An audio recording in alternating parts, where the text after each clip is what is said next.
Good afternoon and welcome to the New York City Planning Commission Review Session of Monday, August 16th, 2021. Before we begin our regular agenda, we have a presentation by Peter Lobo, the Director of the Population Division. Even though we have a long agenda, we thought that with the news of the city's 8.8 million population just being released, and with the department playing, our population division specifically playing such a significant role, that the commissioners might be interested in getting some additional information. So take it away, Peter. Thank you, Marisa, and good afternoon, everyone. I want to start with the backstory of how the Census Bureau was able to enumerate 8.8 million people in the city. To understand that, we need to begin with the 1990 census, which was widely acknowledged to be a bad census, with an undercount of 250,000 people. Why did this happen? Next slide, please. The foundation of a decennial census is an address list called the master address file, which technically should have the address of every housing unit in the city. It is crucial to have a complete map because the census is not just a count of people. For the most part, it's a count of people in housing units, and that's really important. If the Census Bureau does not have your address, you are not likely to get a questionnaire, and your household is very likely to be missed. Next slide, please. Actually, before we get to that, in the 80s, immigration had increased dramatically. And there were informal housing conversions across the city that the Census Bureau missed. And a good example was the house shown in the previous slide. It's very likely that the 1990 census missed additional units being converted, which gave us a pretty low count. Now, because of this undercount, not just in the city, but across the country, Congress passed legislation called the Local Update of Census Addresses, okay, or LUCA, and that's the last acronym I'm going to be using, LUCA and MAF. Now, LUCA authorizes the Census Bureau to share the MAF with us, and we have about 4 months to respond with updates and corrections.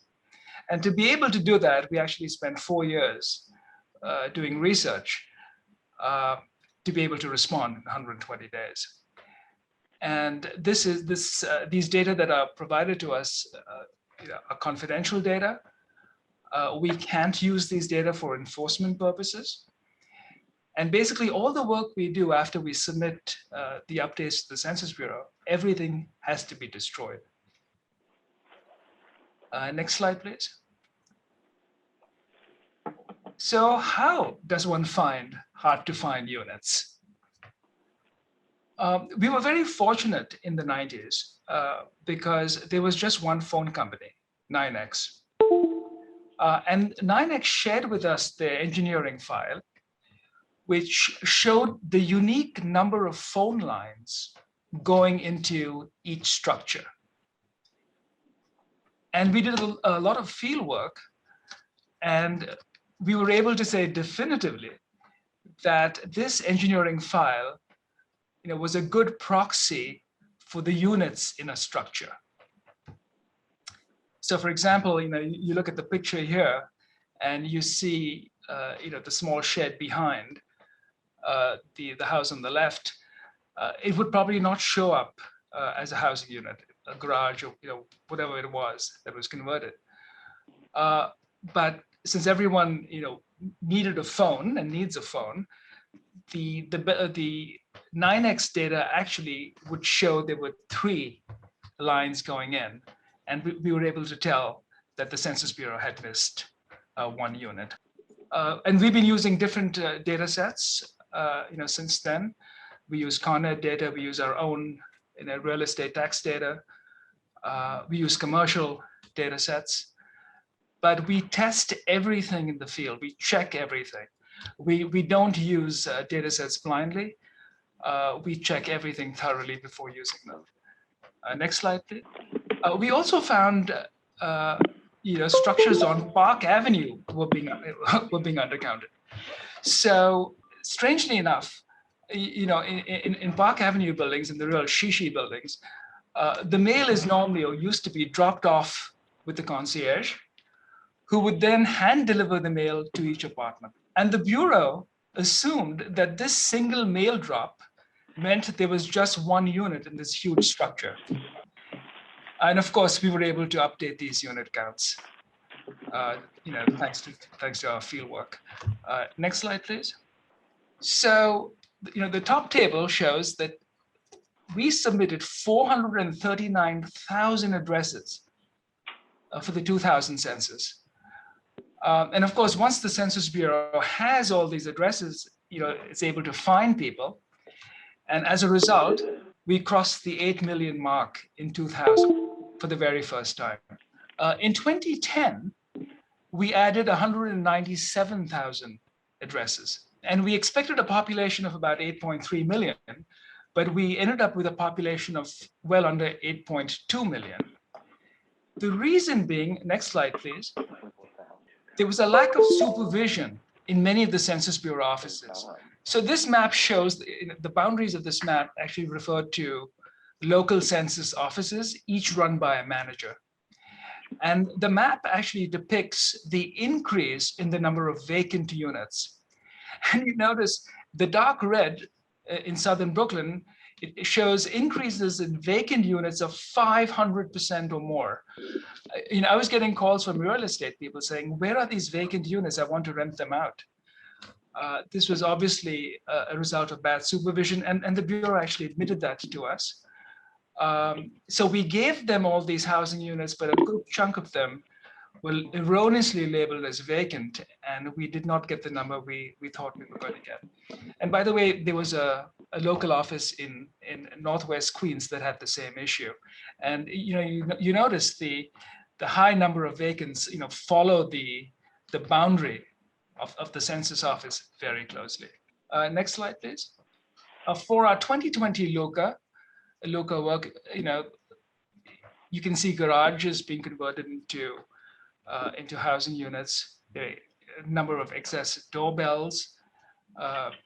Next slide, please. In Jackson Heights, it's very often very easy to miss units in alleyways. There are lots of alleyways in Jackson Heights, and if you just focus on units on the main street, you miss units in the alleyway, and we were able to capture all these units. Next slide, please. This is a basement apartment that has no windows, but we confirmed it was an occupied unit, and we saw a lot of that as well. Next slide, please. These are complexes with multiple addresses. Sometimes it's an address on the avenue, sometimes on the street. There are multiple entrances, and very often the Bureau would miss 2/3 of a building because it would go up just one entrance. Next slide, please. So all the work which started in 2016 resulted in about 265,000 addresses being added. 122,000 were added in LULA. There's another program called New Construction. 143,000 were added in new construction that the Census Bureau had missed. We've got pretty good data on newly constructed units, but we don't have apartment numbers for these units, and the Census Bureau actually needs apartment numbers. And so Street Easy was very helpful. They shared their files with us. We had a lot of help from the Mayor's Public Engagement Unit for field work, the Queensborough President's Office for field work. We couldn't have done it without them. And we added 265,000 addresses, as I said, and you end up with a population of 8.8 million. Once the Census Bureau and by the way, the Census Bureau accepted 99.9% of our submission, a testament to the quality of the submission. Next slide, please. Before I get into the data, I just want to talk about some of the innovations that happened for the 2020 census. Respondents were encouraged to go to the internet to respond, and a good chunk of them did. There was real-time tracking of census operations. So we didn't want what happened in 2010, where a lot of units were declared vacant. We didn't want that to happen again. So the Census Bureau actually agreed to real-time tracking. In case there was a huge increase in vacant or deleted units, they would ask the manager, what's going on. Administrative data were used to fill in missing information, whether the unit was occupied or not, or the age of a householder for that matter.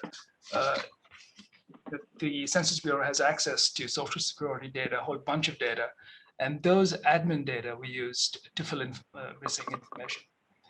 There's also an issue of differential privacy.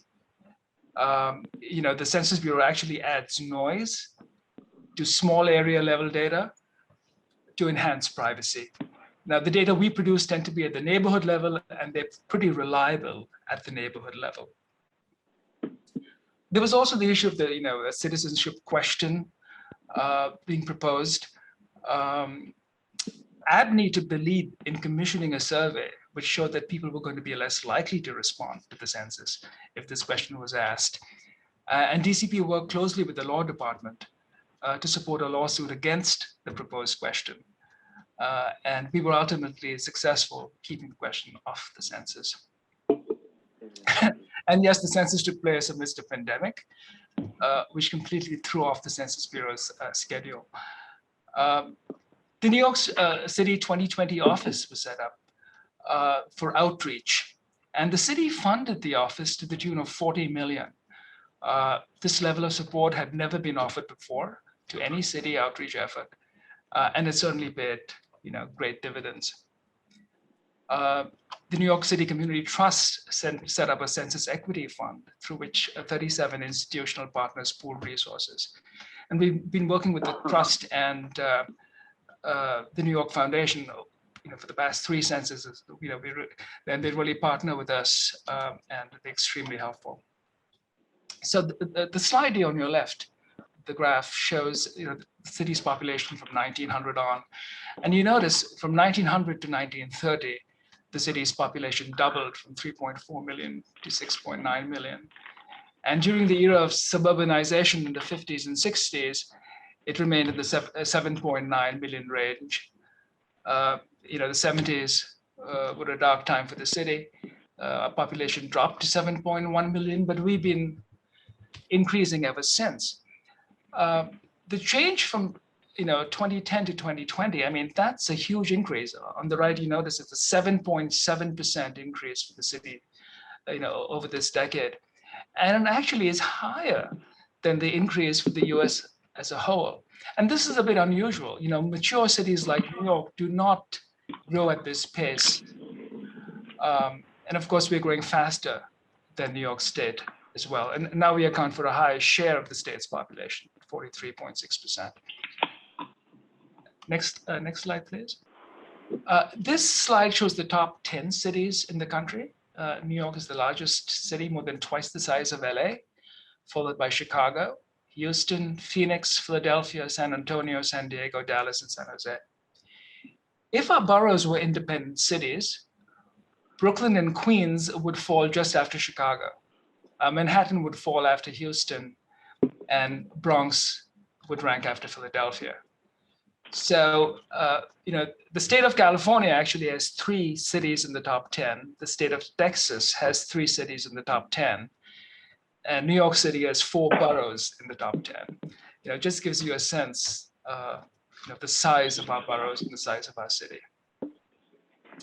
The one other thing that I would add to these fascinating statistics is that we had thought that there was a chance that Brooklyn could overtake Chicago as number 3, and it fell just about 10,000 people short.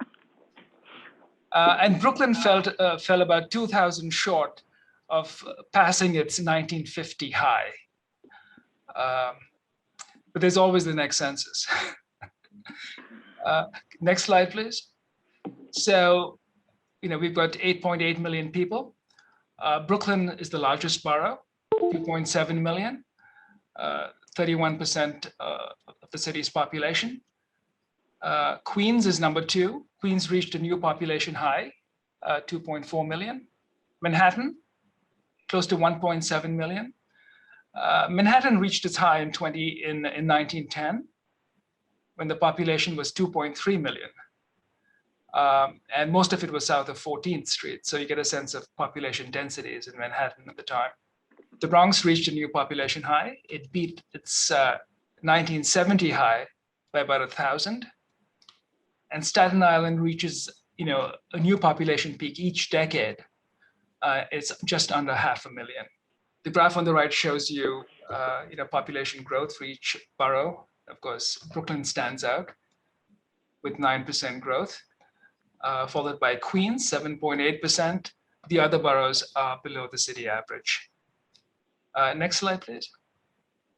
This map shows where population growth has taken place. Long Island City's population tripled in the past decade, and downtown Brooklyn and Boerum Hill and Dumbo, that neighborhood tabulation area increased by about 66%. The largest growth in the city occurred in these two NTAs. And of course, these two neighborhoods saw large amounts of new construction taking place during the decade. But you also had pretty substantial growth between 25 and 50%. In Hell's Kitchen, in Chelsea, Hudson Yards, in Midtown, and the Financial District, in Williamsburg, and in Ravenswood, Dutch Gills. So these areas, saw the highest growth. There were just two neighborhoods that showed population declines. Washington Heights South declined by about 7%, and Inwood declined by 5%. Next slide, please. The slide on the left shows the racial and Hispanic composition of the city. Whites remain the largest group with 2.7 million people, about 31% of the city's population. Hispanics are the second largest group with about 2.5 million. Black residents comprise the third largest group, 1.8 million. And Asians are the fourth largest group with about 1.4 million. We also have two smaller categories, two or more races with about 300,000, and all the other race groups combined with about 140,000. But it's really interesting to see where growth has taken place, right? So the net population change in the city was 629,000. The Asian growth amounted to 345,000. So 55% of the population growth in the city was accounted for by Asian growth. Hispanics grew by about 154,000, and they accounted for about a quarter of the city's growth. Two or more races grew by 24%, about 150,000. We need to look at this a bit more closely, the category two or more races. There was an issue in 2000, for the first time, people were allowed to check off more than one race group. And we saw large numbers of folks who described themselves as having two or more races. But it was a coding issue in many areas. And we want to make sure that these numbers are real in 2020. We'll be getting sort of more data in the next few months, and we'll be looking into this closely. The Black population declined by 84,000, and there was a slight decline in the white population as well. And the final slide, please. So these three pies look at, from left to right, the racial composition of the total population, the population under 18, and the population 18 and over. And so, if you look at the makeup of various groups, especially the population under 18, it can shed light on the trajectory of the racial composition of the city as we go forward. So if you look at the Hispanic population, 28% of the city overall, but close to 34% of the population under 18. And if you look at the so given this the disproportionate share of Hispanics, going forward, Hispanics will continue to sort of increase and form a greater share of the city's population. I'll stop there and take any questions you may have. Thank you. I'm just wondering, with regard to the diminution of the black population, the 84,000, from what borough was the greatest number of reduction? Do you know that? I could check. The black population actually declined in Brooklyn, Manhattan, and Queens, and it increased in the Bronx and Staten Island. Right. But in terms of overall numbers, given their size, the black population in Brooklyn, yes, the largest decline was in Brooklyn, where blacks declined by about 69,000. Thank you. Commissioner Capelli. Yes, I was wondering, we couldn't find another 89 people to save a congressional seat in the state? So, you know, there was a fear that we were going to lose 2 congressional seats. And, you know, we came within a whisker of, you know, of saving both. So I guess my question is, at what point did we realize that we were that close? And was there an opportunity to go out and find that number of people? We realized this only when when the numbers were released, the state numbers were released. And We don't get numbers along the way. It's only when the census has been completed that you get the amount. I think there is a sense that in the city, with the funding that Peter mentioned, the unprecedented funding that the mayor put into outreach, that the city more than carried its share, and it was 89 statewide. yeah. Well, no, I understand that, but it's just losing a congressional seat hurts the city as well because resources coming into the state. Yeah, If your but it's question not something, sorry, go on, Peter. If your question is, could we find 89 people, you know, additional people? I would say yes, but we could find more people in other states as well, right? So it's a, you know, it's a zero-sum game.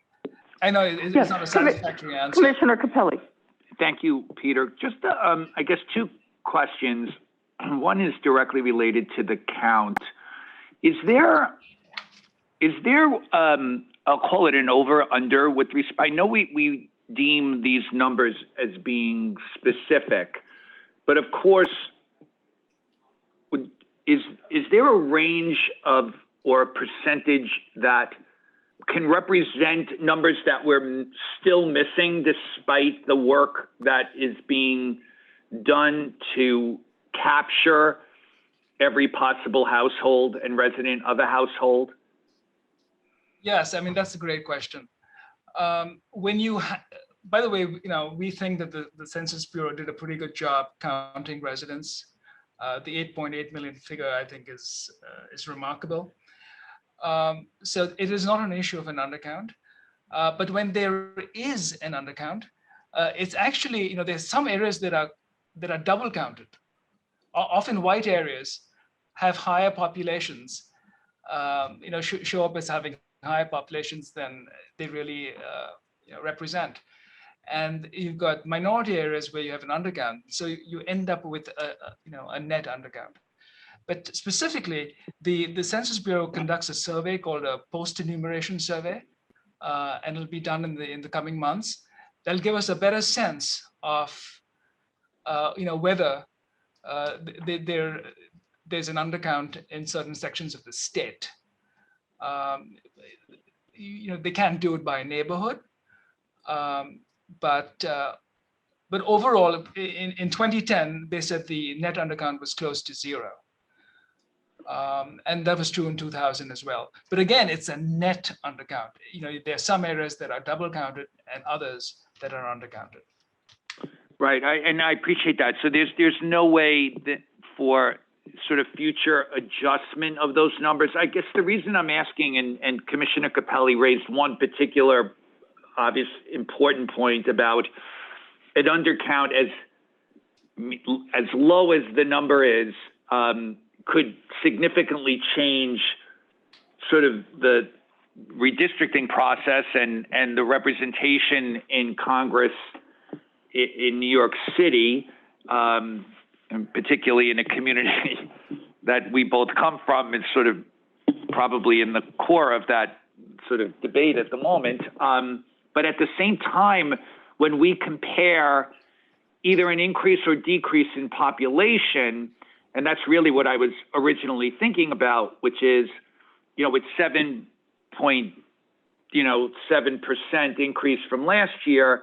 But if there's an over and under, what is that? Is it 5 or is it potentially 10, depending on the count? So I was just trying to figure out how the numbers all relate to each other, and if there's ever a period of time where adjustments occur that could change a variety of impressions, both, I should say, perceptions and realities about what the population is in New York City. Yeah, the Census Bureau has a program called Account Question Resolution. But basically, there's no do-over with the census. The only way to actually try to get a higher count is to sue. And we don't have a good track record there because the bar that the Supreme Court has said is pretty high. And we haven't been able to change a census count. Sure, I'm assuming that the powers that be might be looking at what options exist just to ensure the greatest number of representatives and obviously funding stream from the federal government as we look ahead, but we'll see where that plays out. Madam Chair, I have one question of follow-up. It's related to the census in terms of how we get the numbers, but it isn't directly related to the numbers themselves. When the counters are out, whether they're volunteers, whether they're more formal representatives of the census process, and they identify housing units or places where people reside that are, I'll say in one respect, perhaps illegal, in others, dangerous. What happens, if anything at all, to that information? I realize that's not the job of a census counter, but is there any process where ensuring the public safety in some of the housing situations they may be in is ever revisited? The Census Bureau's role is to count people. And so if they're able to find an illegal unit, they'll, and it's on their master address file, they'll go and, try to enumerate the population in.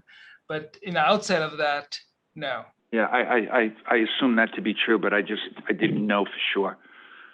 Okay, thank you. Other questions? Well, again, thank you, Peter. Very informative. Thanks. Our next presentation is a citywide non-ULURP discussion of a CAPA rule change. Dominic Answini of our counsel's office will present. Hello, Commissioners. How are you? I'm talking today about a proposed CAPA rule modification that is related to a text amendment that was referred out in May for the Fresh 2 program. Real quick, with this rule will help what the text amendment is doing with regards to overconcentration of fresh stores. Now, the Fresh program, just real quick, developed in 2009 to offer zoning incentives and financial benefits for new neighborhood grocery stores. The goal is to encourage the retention of convenient stores where people in those neighborhoods can buy fresh meat, fruit, and vegetables and other perishable goods. And how it works is a series of zoning incentives via chair certification enforced with a restricted declaration that provide additional floor area in mixed buildings for the provision of a fresh food store within the building. So the zoning resolution, of course, contains provisions for the Fresh program. And in the new text amendment, as I said, it was referred out in May, actually it was May 19th, to avoid an overconcentration of fresh food stores, the text amendment would limit the amount of total additional residential floor area, that is the bonus floor area that's received for the provision of the fresh food store, to 40,000 square feet of that residential floor area within a half-mile radius of any proposed fresh food store. So given this new proposed limitation in the zoning, if there's more than one application for the certification for the fresh food store within that radius, then we at City Planning need a way to determine the priority of such projects within the radius. That is, which one would come first and would obtain the 40,000 square feet of available floor area. Now, this proposed rule actually does that. Number one, it allows the department to queue projects according to when the project's pre-application statement or draft application is received by the Department of City Planning. It also ensures that the projects ahead in the queue can obtain their proposed residential floor area before others that follow in the queue, up to the 40,000 square feet that's available as per the zoning.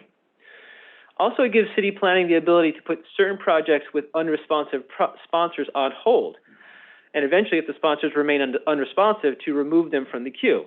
For example, there could be a proposed application, and if the applicant sits there, you may have applicants later in the queue saying, hey, we need to do our application, but this applicant won't respond. So it's a way for the department to get those unresponsive, sponsors moving.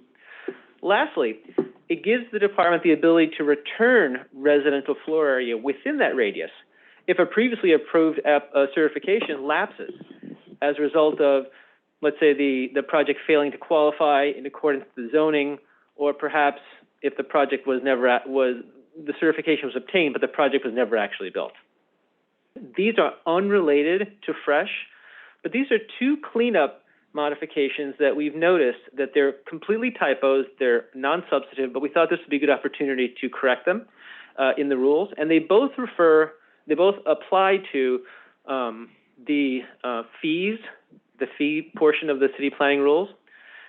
Firstly, in section 3-07E, this would correct a reference to a zoning resolution section that is incorrect in the rules.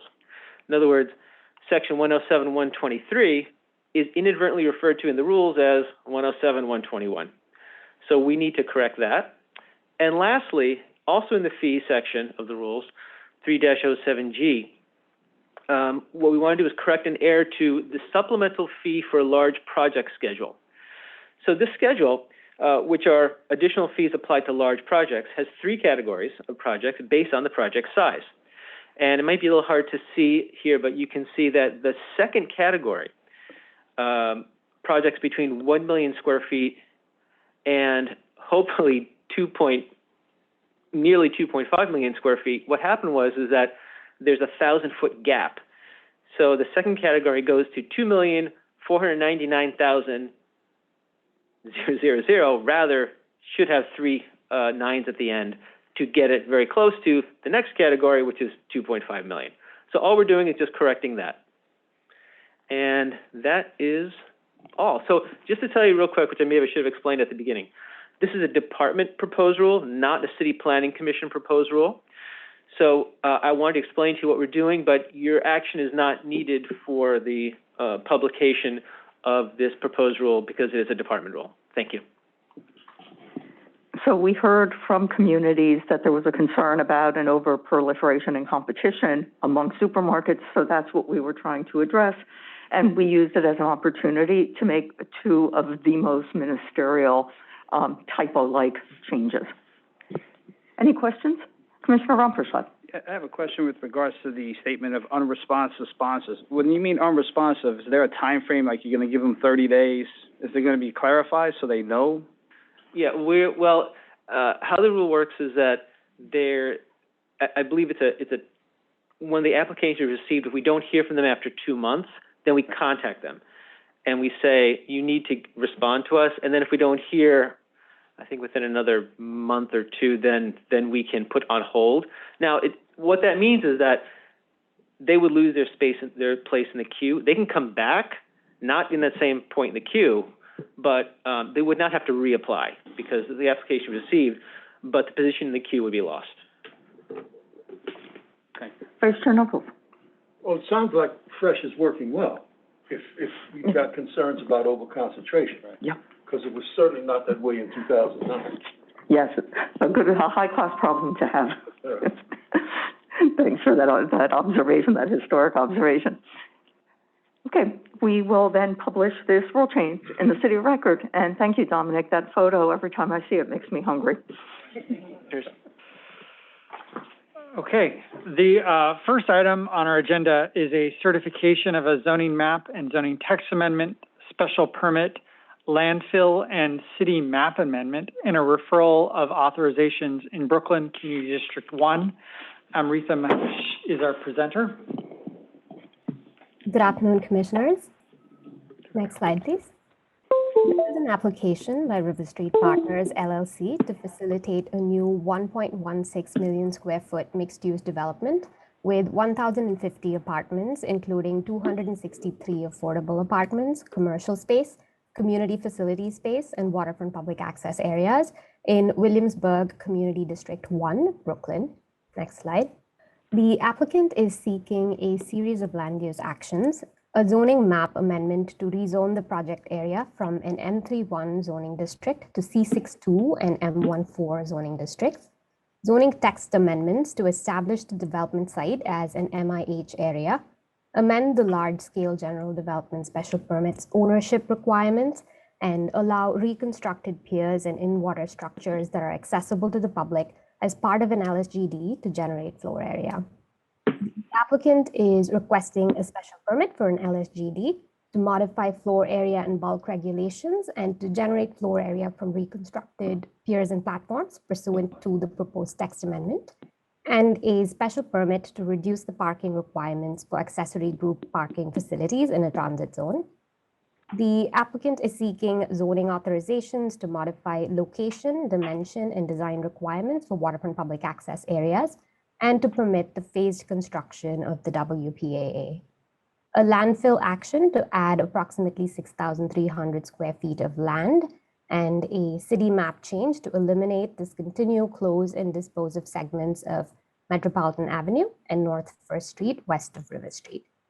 In addition, the applicant is seeking a chair certification pursuant to Section 62811 to demonstrate compliance with the waterfront regulations as modified by the authorizations. Next slide, please. The project area is located along the Williamsburg waterfront and includes 3 waterfront blocks roughly bounded by North 3rd Street and Grand Street that comprise the development site, and 2 non-applicant owned upland blocks between River Street and Kent Avenue. Directly to the north of the project area is the Austin Nichols House. To the south, the project area borders Grand Ferry Park and the New York Power Authority NYPA peaker plant, which is a natural gas turbine electricity generating station. Adjacent developments also include North Side Piers and the Edge to the north and the Domino development to the south. Further south is the Williamsburg Bridge. Next slide. The Williamsburg waterfront hosts residential and mixed-use developments of 15 to 45 stories to the north and south. The upland blocks consist of elevator and walk-up apartment buildings, converted residential loft buildings, and 3 to 4 story row houses. A variety of commercial, industrial, entertainment, and distribution uses are interspersed among these residences. Immediately to the east of the proposed development site, between Kent Avenue and Wythe Avenue, are residential uses, commercial uses including retail, restaurants, and offices, semi and light industrial uses, and warehousing. There are concentrations of neighborhood retail and restaurant uses along Bedford Avenue. Several parks and playgrounds are located near the project area, including Grand Ferry Park, Domino Park, and a playground at PS 84. The surrounding area is well served by public transportation, with transportation options including the L and G subway lines, several bus lines, and the East River Ferry. Next slide, please. The project area is located within an M31 heavy industrial district that has remained unchanged since 1961. M31 districts allow industrial uses and some select commercial uses up to 2 FAR and do not allow community facility uses. They have high off-street parking and loading requirements and maximum building heights governed by a sky exposure plane. In 2005, nearly 200 blocks located to the north and east of the project area were rezoned as part of the city-sponsored Greenpoint Williamsburg rezoning. The rezoning facilitated the development of new housing and new waterfront public open spaces while permitting light industrial and residential uses to coexist on upland blocks. Much of the waterfront north of the project area is mapped with a blend of R8 and R6 districts with C24 overlays, permitting residential and commercial uses and facilitating the development of waterfront public access areas, while upland blocks are mapped with a combination of contextual mid-density residential districts and mixed-use districts. The upland blocks are mapped with mixed-use M12R6 and M14R6A districts, as well as M31 districts. East of Wythe Avenue, largely zoned R6, is the South Side neighborhood, which is predominantly comprised of single, two-family, and multifamily walk-up residential buildings ranging from 3 to 6 stories. Next slide, please. The project area is located in the 1% and 0.2% annual chance flood zones. Seaward portions are predominantly within the V zone or velocity zone. The limit of moderate wave action cuts through the site where wave heights between 1 and 3 feet could be experienced. Next slide. The waterfront immediately to the north of the project area is within the Greenpoint Williamsburg Waterfront Access Plan and has subsequently been developed with several acres of parks and public open space pursuant to the WAP. The development site could connect to the open space network along the East River waterfront to complete a continuous public waterfront experience spanning from Newtown Creek to the north and to Williamsburg Ridge to the south. Next slide. Here are some photographs of the project area. To the left is the corner of River Street and Metropolitan Avenue looking south towards the Domino development. To the right, the corner of River Street and North First Street looking north. The Austin Nichols House and Williamsburg waterfront developments are seen in the background. Next slide. Here are some images of the existing in-water structures as seen from the upland portion of the development site. Next slide. Seen here are the non-applicant controlled upland blocks. Block 2356 is improved with a 6-story commercial building. Block 2362 includes 2 vacant lots. Lot 3 is owned by Con Edison. Next slide. Here are some images of North 3rd Street and Austin Nichols House, as well as the existing street end improvement at North 3rd Street. Next slide. To the left is an image looking down Metropolitan Avenue towards the waterfront, and to the right, an image of Kent Avenue and Upland Block 2362. Next slide. Here are some images of the NIPA plant adjacency along North 1st Street. Next slide. And seen here are Grand Ferry Park and the connection to Domino Park located just south of the project area. Next slide. The applicant seeks to develop the site with a mix of residential, commercial, and community facility uses. The proposal includes 2 mixed-use, predominantly residential, 64 and 49-story towers with approximately 1,050 apartments, including 263 affordable apartments and nearly 2.9 acres of waterfront open space. Next slide. The northern tower, Building A, would be located on the corner of River Street and North 3rd Street. Building A is anticipated to include approximately 539,000 square feet of floor area, including 11,000 square feet of commercial space, 30,000 square feet of community facility space, and 498,000 square feet of residential space.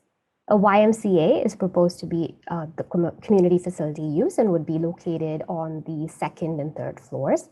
Building A would rise to a height of approximately 560 feet. The southern tower, Building B, would be located on the corner of River Street and North 1st Street. Building B would comprise 619,200 square feet of floor area, including 68,000 square feet of commercial space and 551,000 square feet of residential space. Office uses are proposed to be on the 2nd through 4th floors. Building B would rise to a height of approximately 710 feet. Next slide. As mentioned previously, the development site is comprised of 3 waterfront blocks located west of River Street between Grand Ferry Park and North 3rd Street. The site also includes portions of North 1st Street and Metropolitan Avenue that are proposed to be demapped. The applicant purchased the development site from Con Ed in 2019. The development site was formerly used by Con Ed for oil storage until 1997. The site was decommissioned in 2012 and the fuel tanks were removed between 2009 and 2013. The site has since undergone remediation. Certain portions of the development site, including lands underwater, are owned by the City of New York and/or the State of New York. The applicant anticipates seeking easements and other such agreements from the city and state as may be necessary to facilitate the proposed development. The development site is currently vacant with interim uses including a mini golf course and an aquaponic farm expected to open in the coming months, and has a total lot area of approximately 399,000 square feet with 900 feet of shoreline.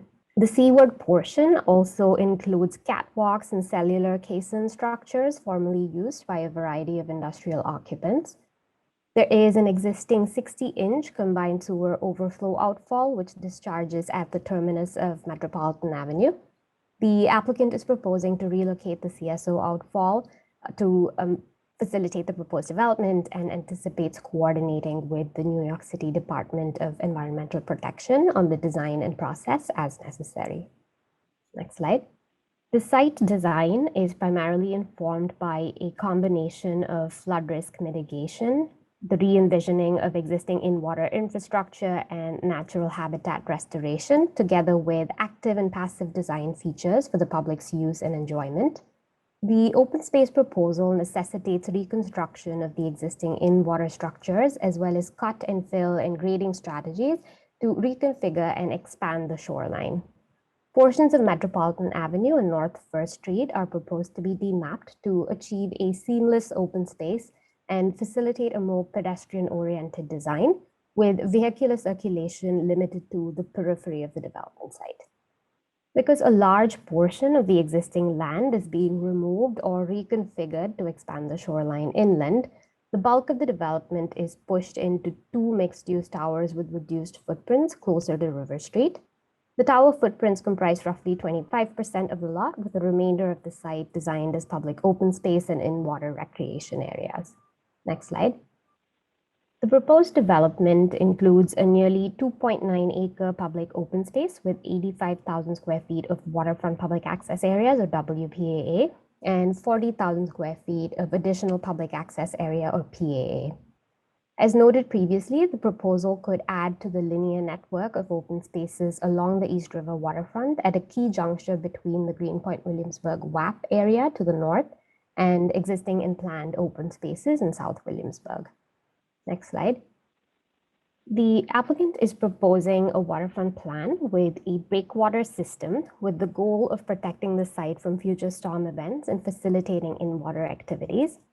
Key components of the waterfront proposal include the accessible pier-like breakwater structures, an elevated ring that connects the breakwater system to facilitate maximum connectivity over the water, outposts, tidal wetlands to promote ecological benefits and natural habitat areas, a cove to facilitate in-water activities, a public beach, and a lawn. Next slide. The proposal would also include various other programmatic and design elements. I'll now walk through some of the proposed features and open space programming in greater detail. Next slide. The proposed towers would shift away from Metropolitan Avenue to create a widened entrance area and a public lawn within the bed of the street proposed to be demapped. Next slide. Here is a rendering of Metropolitan Avenue as seen from River Street. The entrance would provide expansive views to the proposed open space and the East River and Manhattan skyline beyond. The western building frontages along the open space will be designed with publicly accessible arcades. Next slide. Here is another rendering of Metropolitan Avenue and the entrance and waterfront approach is seen from River Street looking northwest. The northern building steps up and away from the open space in a manner that frames views towards the publicly accessible arcade in the neighboring Austin Nichols house, as seen in this image. Next slide. A public beach would be designed on the new cove. An amphitheater would be located facing the beach with a step seating area and granite block seating. The ring walkway would connect the different programmatic zones located in the upland and seaward portions of the site. The ring would transition into a boardwalk as it approaches the beach. Next slide. Here is a rendering of the ring. It would change in elevation and traverse both land and water areas, allowing for features such as boat crossings beneath the walkway. Next slide. Here is a rendering and cross-section of the proposed beach. The seaward edge of the beach would be designed with intertidal riprap areas, and per New York State Department of Health regulations, swimming will be prohibited. Signage would be posted as well, indicating the health code. Next slide. The proposal aims to leverage the expanded shoreline to create a waterfront open space that maximizes soft edges, intertidal areas, and natural habitat creation. A salt marsh and tidal pools are proposed just south of the beach and lawn. These areas would be subject to New York State DEC regulations. Next slide. Here is a rendering and cross-section through the salt marsh. Walkways at varying elevations and widths would provide opportunities for a variety of experiences, including more immersive experiences such as along the lower tidal trail. Next slide. Piers and breakwater structures would include a network of pathways and trails providing additional access further west on the East River. The design would reuse the existing 3 caisson structures and design them as outposts with various amenities. Next slide. The breakwater structures would include seating areas, overlooks, and viewing steps. The south and west breakwaters would include nature trails. The seaward most portions of the breakwater structures are located nearly 300 feet away from the shore public walkway. Next slide. The outposts would range from approximately 30 to 45 feet in diameter. The outposts are proposed to be programmed with features such as outdoor classrooms, hammock and picnic areas, and a bird hide. Next slide. Other active and passive recreation features include a ramped boat launch for non-motorized boats such as kayaks and paddleboards, and a nature play area. The lot line edge along the Nipa plant would be designed with planting and movable seating. Next slide. However, the applicant is also proposing an alternate scenario for this edge condition. The applicant would seek to obtain easements to utilize the NIPA-owned land adjacent to the development site to create temporary community kiosks, which would be accessible from their site. Next slide. Here is a rendering of the proposed nature play area. Next slide. And here is a rendering of the boat launch and potential lot line edge condition lined with community kiosks activating the waterfront. Next slide. The ground floors of both towers would include active uses along key frontages. And as mentioned previously, the western building frontages would have publicly accessible arcades to support a seamless transition from the open spaces into the building. The northern tower, building A, would include community facility space and retail along North 3rd Street. More retail spaces in the residential lobby would front on River Street. Building A's arcade would provide access to public restroom facilities. The southern tower, building B, would include retail and the residential lobby along River Street. The North 1st Street frontage would include additional retail, the office lobby, back of house areas, and the entrance to the below grade parking garage that would accommodate approximately 250 below grade attended parking spaces. Loading is not required, so no off-street loading berths are proposed. Next slide. Here is a rendering of building A as seen from North 3rd Street and River Street. The tower gradually steps away from the street line. The Austin Nichols house is on the right of the image. Next slide. And here is a rendering of the proposed towers as seen from the waterfront open space closer to North 3rd Street. As seen in the image, the massing approach does not create a distinctive building base and results in a tower and podium blend. The buildings transition from a triangular footprint to a rectangular tower floor plate, resulting in a sloped cantilever that gradually shifts away and outward along the southwestern frontage of building A and the northwestern frontage of building B. Next slide. Here is a view of the proposed arcade, which would include entrances to the ground floor uses and be lined with movable tables and chairs along the waterfront. Next slide.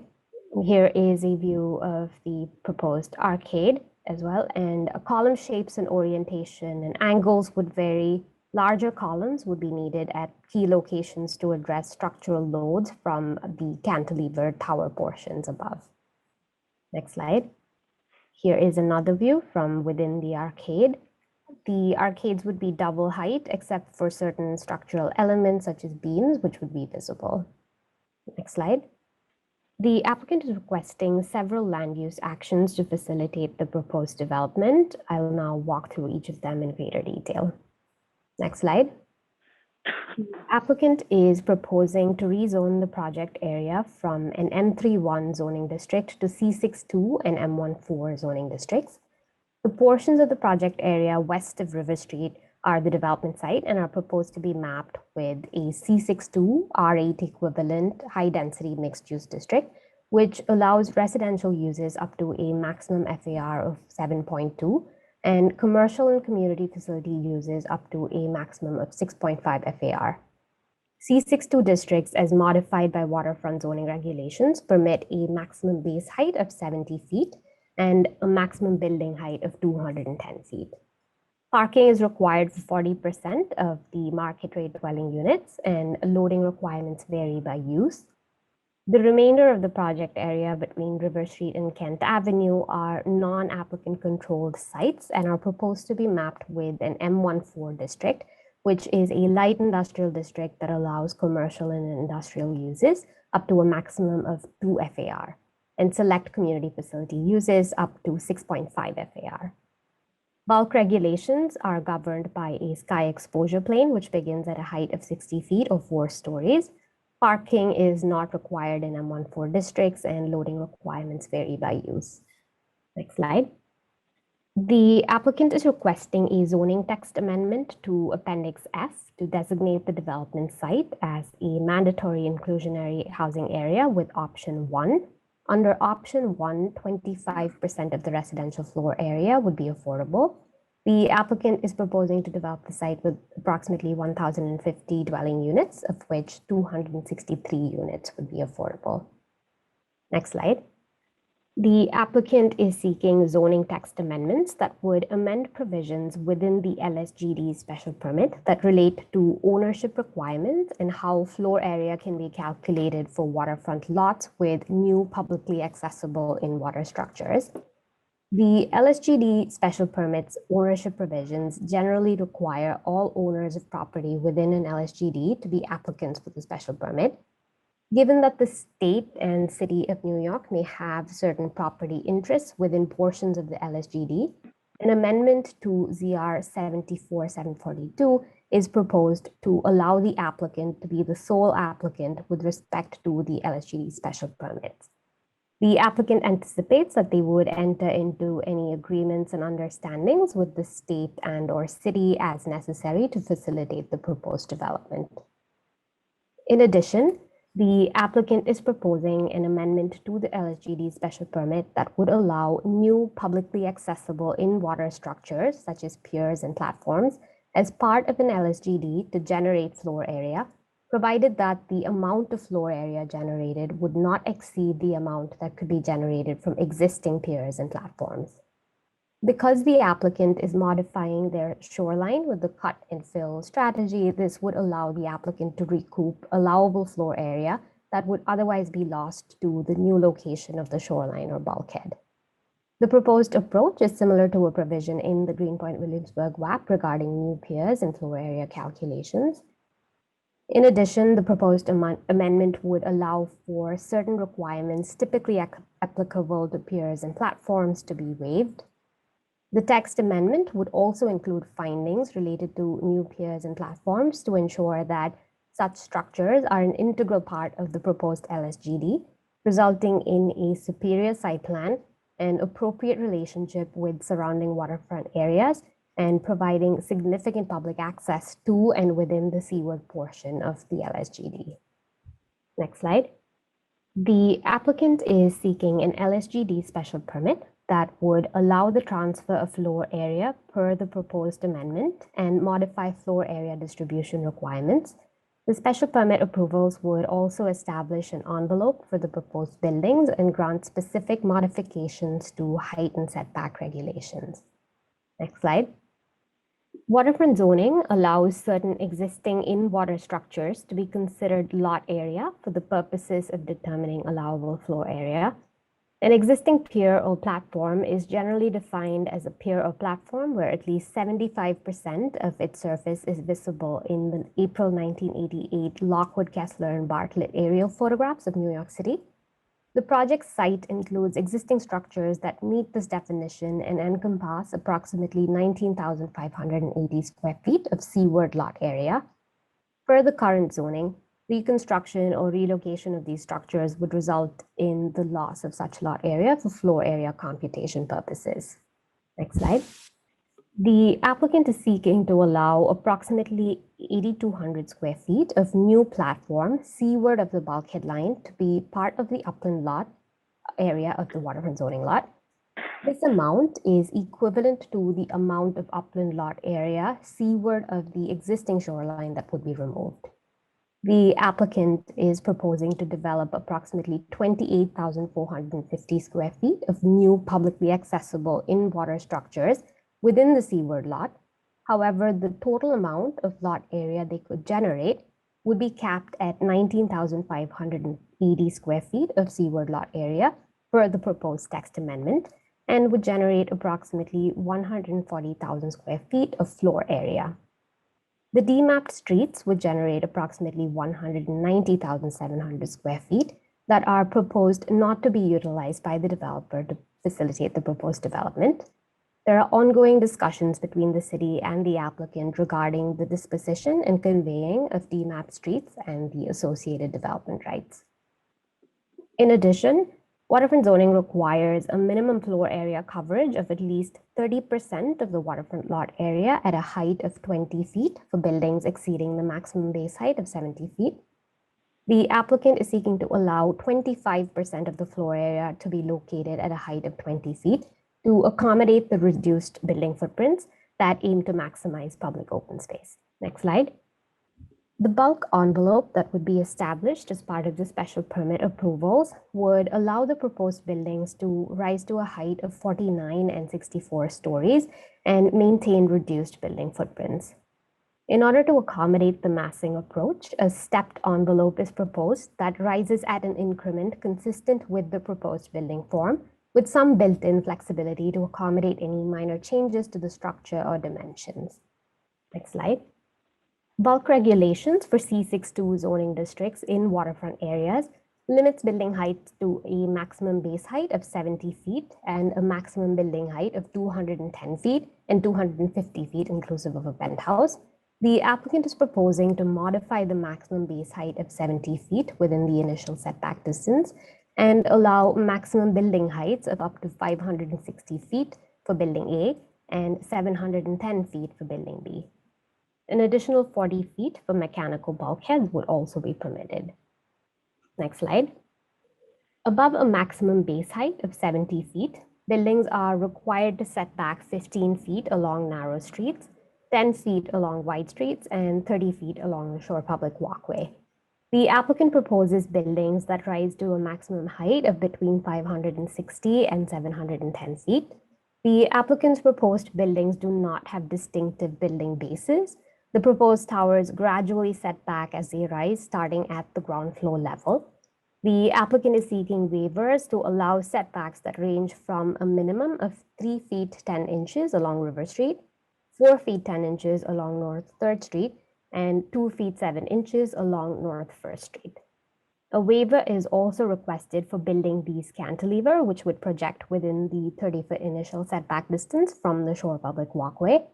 Building A's cantilever projects over the proposed PAA and does not require waivers. Next slide.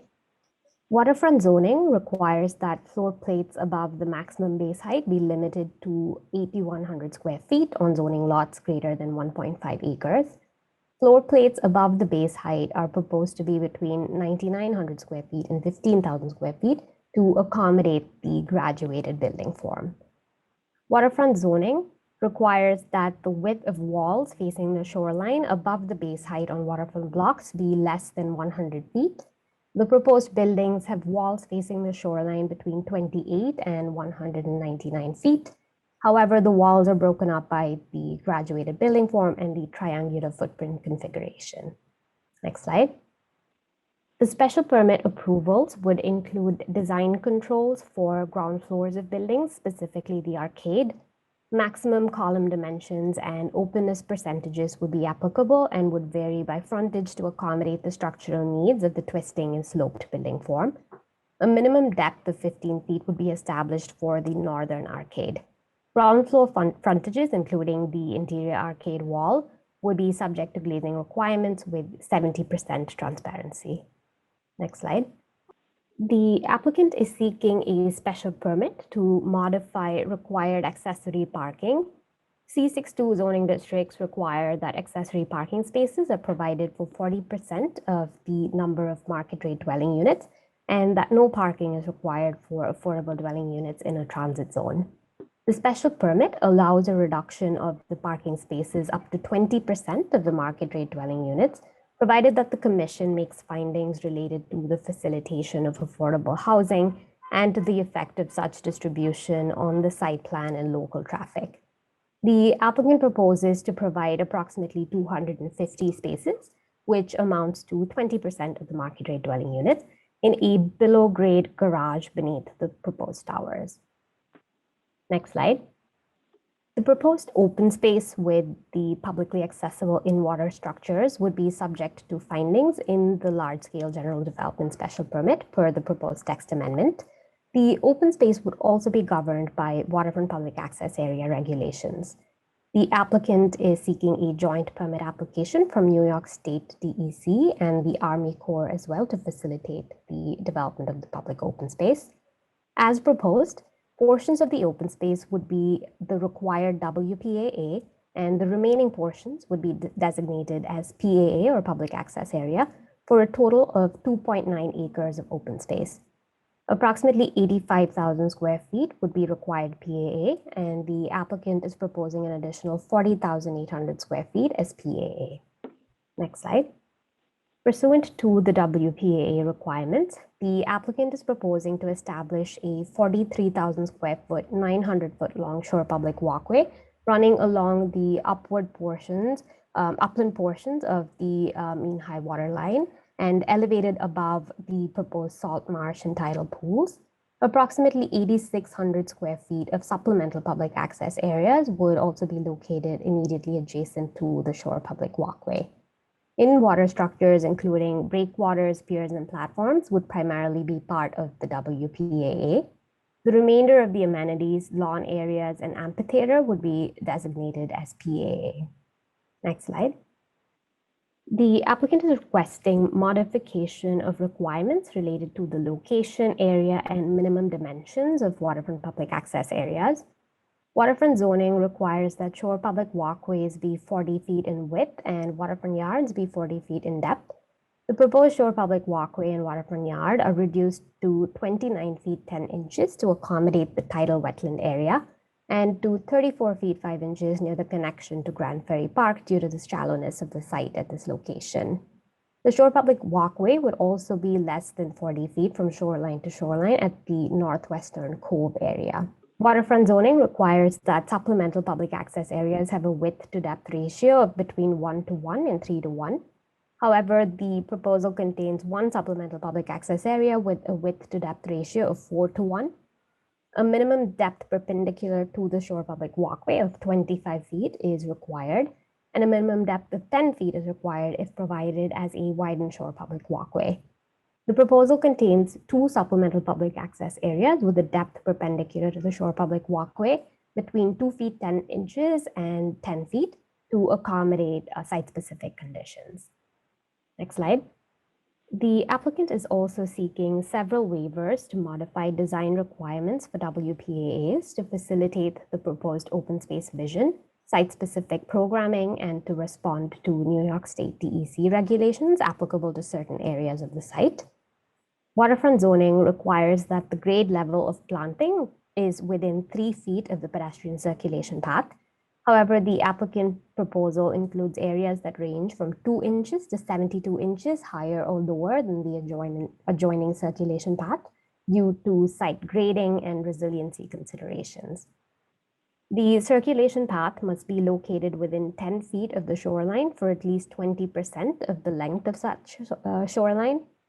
The mean high water line location varies across the site due to the proposed reconfiguration and expansion of the shoreline. As a result, 83 linear feet or 8% is located within 10 feet of the shoreline and a waiver is requested. Where an SPAA is greater than approximately 1,800 square feet, zoning requires at least 15% of the required planted area to be provided as lawn. 2,700 square feet must be provided as lawn, but the applicant proposes 303 square feet of lawn within the WPAA. However, additional lawn areas totaling approximately 8,200 square feet are provided as part of the PAA, which do not count towards the requirement. A screening buffer with a minimum width of 6 feet is required to be provided along the upland boundary where a WPAA abuts non-publicly accessible areas. Under the proposed plan, a screening buffer with a reduced width of approximately 4 feet would be provided along the upland NIPA edge. Under the alternate plan, kiosks would line a portion of the upland boundary and a screening buffer would not be provided. Retaining walls are not permitted to exceed a maximum of 3 feet. The applicant proposal includes retaining walls up to 4 feet in height to address grade changes and flood resiliency. Tot lots are allowed as permitted obstructions beyond 20 feet of the shoreline. The site grading strategies result in the shoreline weaving in and out of the site at various locations, and the proposed nature play area would be located within 20 feet of the shoreline. Next slide. 1 linear foot of seating is required for every 75 square feet of shore public walkway and supplemental public access areas, resulting in a 694 linear foot requirement for the site. However, 602 linear feet is provided and a waiver is requested. The applicant is also seeking a waiver for the amount of social seating and tables. Waterfront zoning permits fences, walls, and guardrails only in specific locations and requires that fences not be higher than 36 inches and walls no higher than 21 inches. However, the applicant proposes fences that are up to 42 inches high and walls that are 30 to 42 inches high at various locations. The proposal also includes stacked typologies that are designed as gabion walls with warning rails on top along areas such as the breakwater structures. Metal grading is only allowed in specific locations within the WPAA and to facilitate drainage. The applicant is proposing metal grading in the ring and pier structures in response to New York State DEC permeability requirements. Waterfront zoning requires a minimum horizontal illumination of 0.2 foot candles for all non-walkable areas. The minimum levels of 0.2 foot candles are met for all areas excluding the proposed beach. However, including the intertidal riprap areas within the beach, the horizontal illumination is reduced to 0 foot candles in the seaward portions. However, ambient light from other sources is expected to supplement lighting within the open space. The average illumination uniformity ratio for walkable areas must be no greater than 10:1 within a WPAA. The applicant proposal has a uniformity ratio of 17.8:1 within the piers. Next slide. The applicant is requesting an authorization to allow WPAAs to be built out in phases in conjunction with the phased development of buildings. The WPAA associated with the first phase would exceed that portion of the WPAA commensurate with the phase 1 development and would provide nearly 99% of the overall WPAA proposed. 68% of the PAA would be provided in phase 1. Temporary fencing with a pathway along it would provide interim access to the open space. Next slide. The remainder of the WPAA, which is less than 1%, and the PAA lawn area and North First Street street end would be completed as part of phase 2. Next slide. The applicant also requests a 10-year lapse period for the LSGD special permit, parking special permit, and authorizations to modify certain waterfront requirements and to allow the phased development pursuant to section 1142C of the zoning resolution. For a development with multiple buildings subject to special permit, The permit is considered vested if substantial construction of one of the buildings is completed within 4 years of the permit issuance. Due to the size and complexity of the proposed development, substantial construction of one of the two buildings is not anticipated to have occurred within this 4-year period. So the Commission may, at the time of granting a special permit, consider extending the period to a period not to exceed 10 years. Next slide. The applicant proposes a landfill of approximately 6,300 square feet. The landfill area is intended to reconfigure the shoreline in a manner that facilitates the creation of the cove. The landfill area is located on the northernmost portion of the development site, just south of the terminus of North 3rd Street. Next slide. The applicant is also proposing to demap, discontinue, close, and as necessary, dispose of portions of Metropolitan Avenue and a portion of North 1st Street, west of River Street. The demapping is intended to maximize the area of public open space that will be created and promote a more pedestrian-oriented design. The demapped area of Metropolitan Avenue would serve as an integral part of the proposed waterfront public open space and would facilitate pedestrian access to the open space from River Street. The demapped portion of North 1st Street would function as an entrance to the proposed WPAA. The demapped streets would generate approximately 190,000 square feet of floor area that are proposed not to be utilized by the applicant to facilitate the proposed development. Next slide. A draft environmental impact statement was prepared pursuant to the requirements of SEQA. The DEIS determined that the project would have significant adverse impacts in the categories of transportation, pedestrians, and street user safety and construction noise.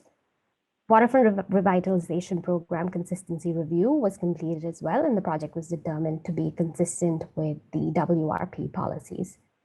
That concludes my presentation. I'd be happy to answer any questions.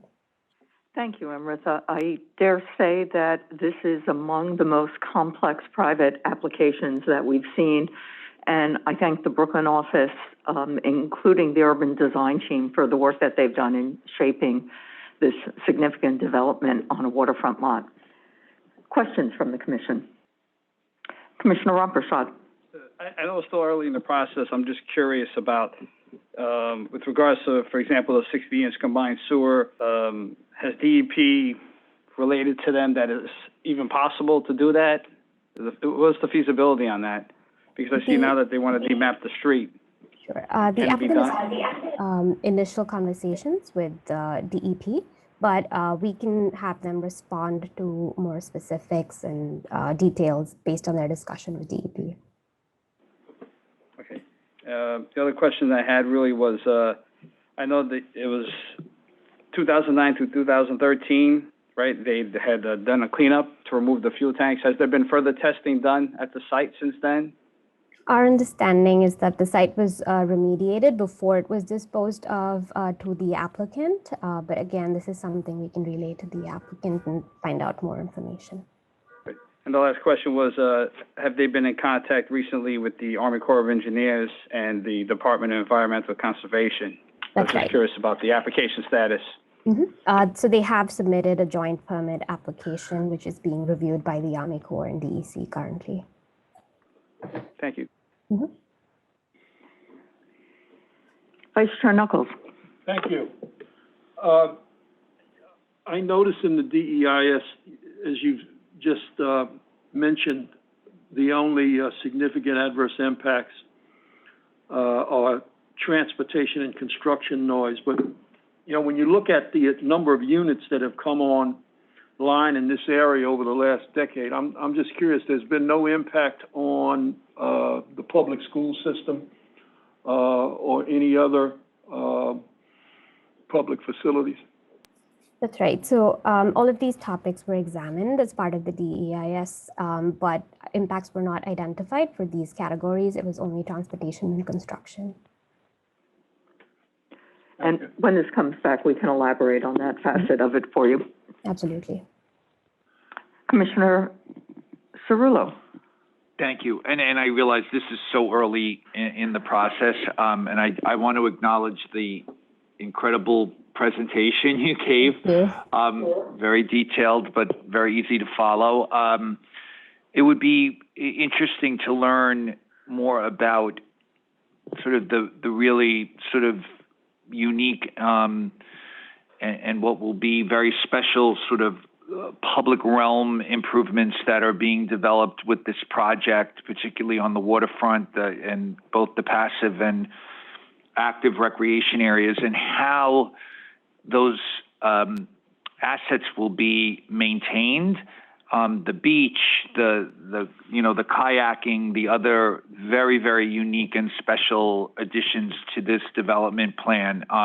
Just interesting to understand and helpful to learn more about that when it comes back. Absolutely. We can have the applicant respond, but they do intend to keep the maintenance of the property. They don't intend to transfer it to parks at this time. So we can have them elaborate on their maintenance strategy when they come back. Thank you very much. Thank you. Okay, not seeing other questions, this application will be certified, and I anticipate we'll have a lively discussion when it returns. Thank you. All right. Thanks, Amrita. The second item on our agenda is a certification of a zoning map and zoning text amendments in Brooklyn Community District 15. Presenting for the first time to the City Planning Commission is David Weisglass. Good afternoon, Commissioners. This is a private application by Mike Rose Realty seeking a zoning map amendment and zoning text amendment at 2892 Nostrand Avenue in Brooklyn. Next slide, please. 2892 Nostrand Avenue is in the Madison neighborhood of Community District 15 in Brooklyn. The proposed development is a new 9-story mixed-use building of approximately 50,700 square feet. The building would contain residential, commercial, and community facility uses. The applicant is seeking 2 land use actions today, a zoning map amendment, rezoning an R32 district to R7A, R7A with the C24 overlay, and R6B with the C24 overlay. They're also seeking a zoning text amendment, establishing a new mandatory inclusionary housing area. Next slide, please. The surrounding area is characterized by a mix of residential uses, community facilities, and commercial uses to the north and the south. The residential buildings are primarily 1- and 2-family, with some low-rise multifamily buildings along Nostrand Avenue and Kings Highway. The community facilities are primarily schools and daycares, houses of worship, and medical facilities. PFC Norton Playground is located directly to the north of the project area. It measures approximately 25,000 square feet and includes a playground, handball courts, and bathroom facilities. The project area is well served by several bus routes. The B44 and B44 SBS run north-south along Nostrand Avenue to Flatbush Junction, as does the BM4 Express bus route to Lower Manhattan. The B82, B82 SBS, and B7 routes run along Kings Highway. Project area is about 1 mile from both the Avenue M Q train subway stop and the Kings Avenue BQ subway stop. Project area is south and east of the 2006 Homecrest rezoning area, shown here in blue, as well as south of the 2006 Midwood rezoning area, which is shown in green above. Approximately 70 blocks were affected by the Homecrest rezoning and 80 blocks affected by the Midwood rezoning. The goals of these rezonings were generally to ensure that future residential development would be in character with its surrounding context, while reserving higher density development options on selected wide streets with existing apartment buildings. The R7A district on Kings Highway reflects the goals of permitting higher density development on wide major streets. In this area, Kings Highway is approximately 140 feet wide and Nostrand Avenue is approximately 100 feet wide. Next slide, please. The project area is within an R32 zoning district. R32 is a low-density, non-contextual residential district, which permits all housing types at a maximum FAR of 0.5. Community facilities in R32 districts have a maximum FAR of 1.0.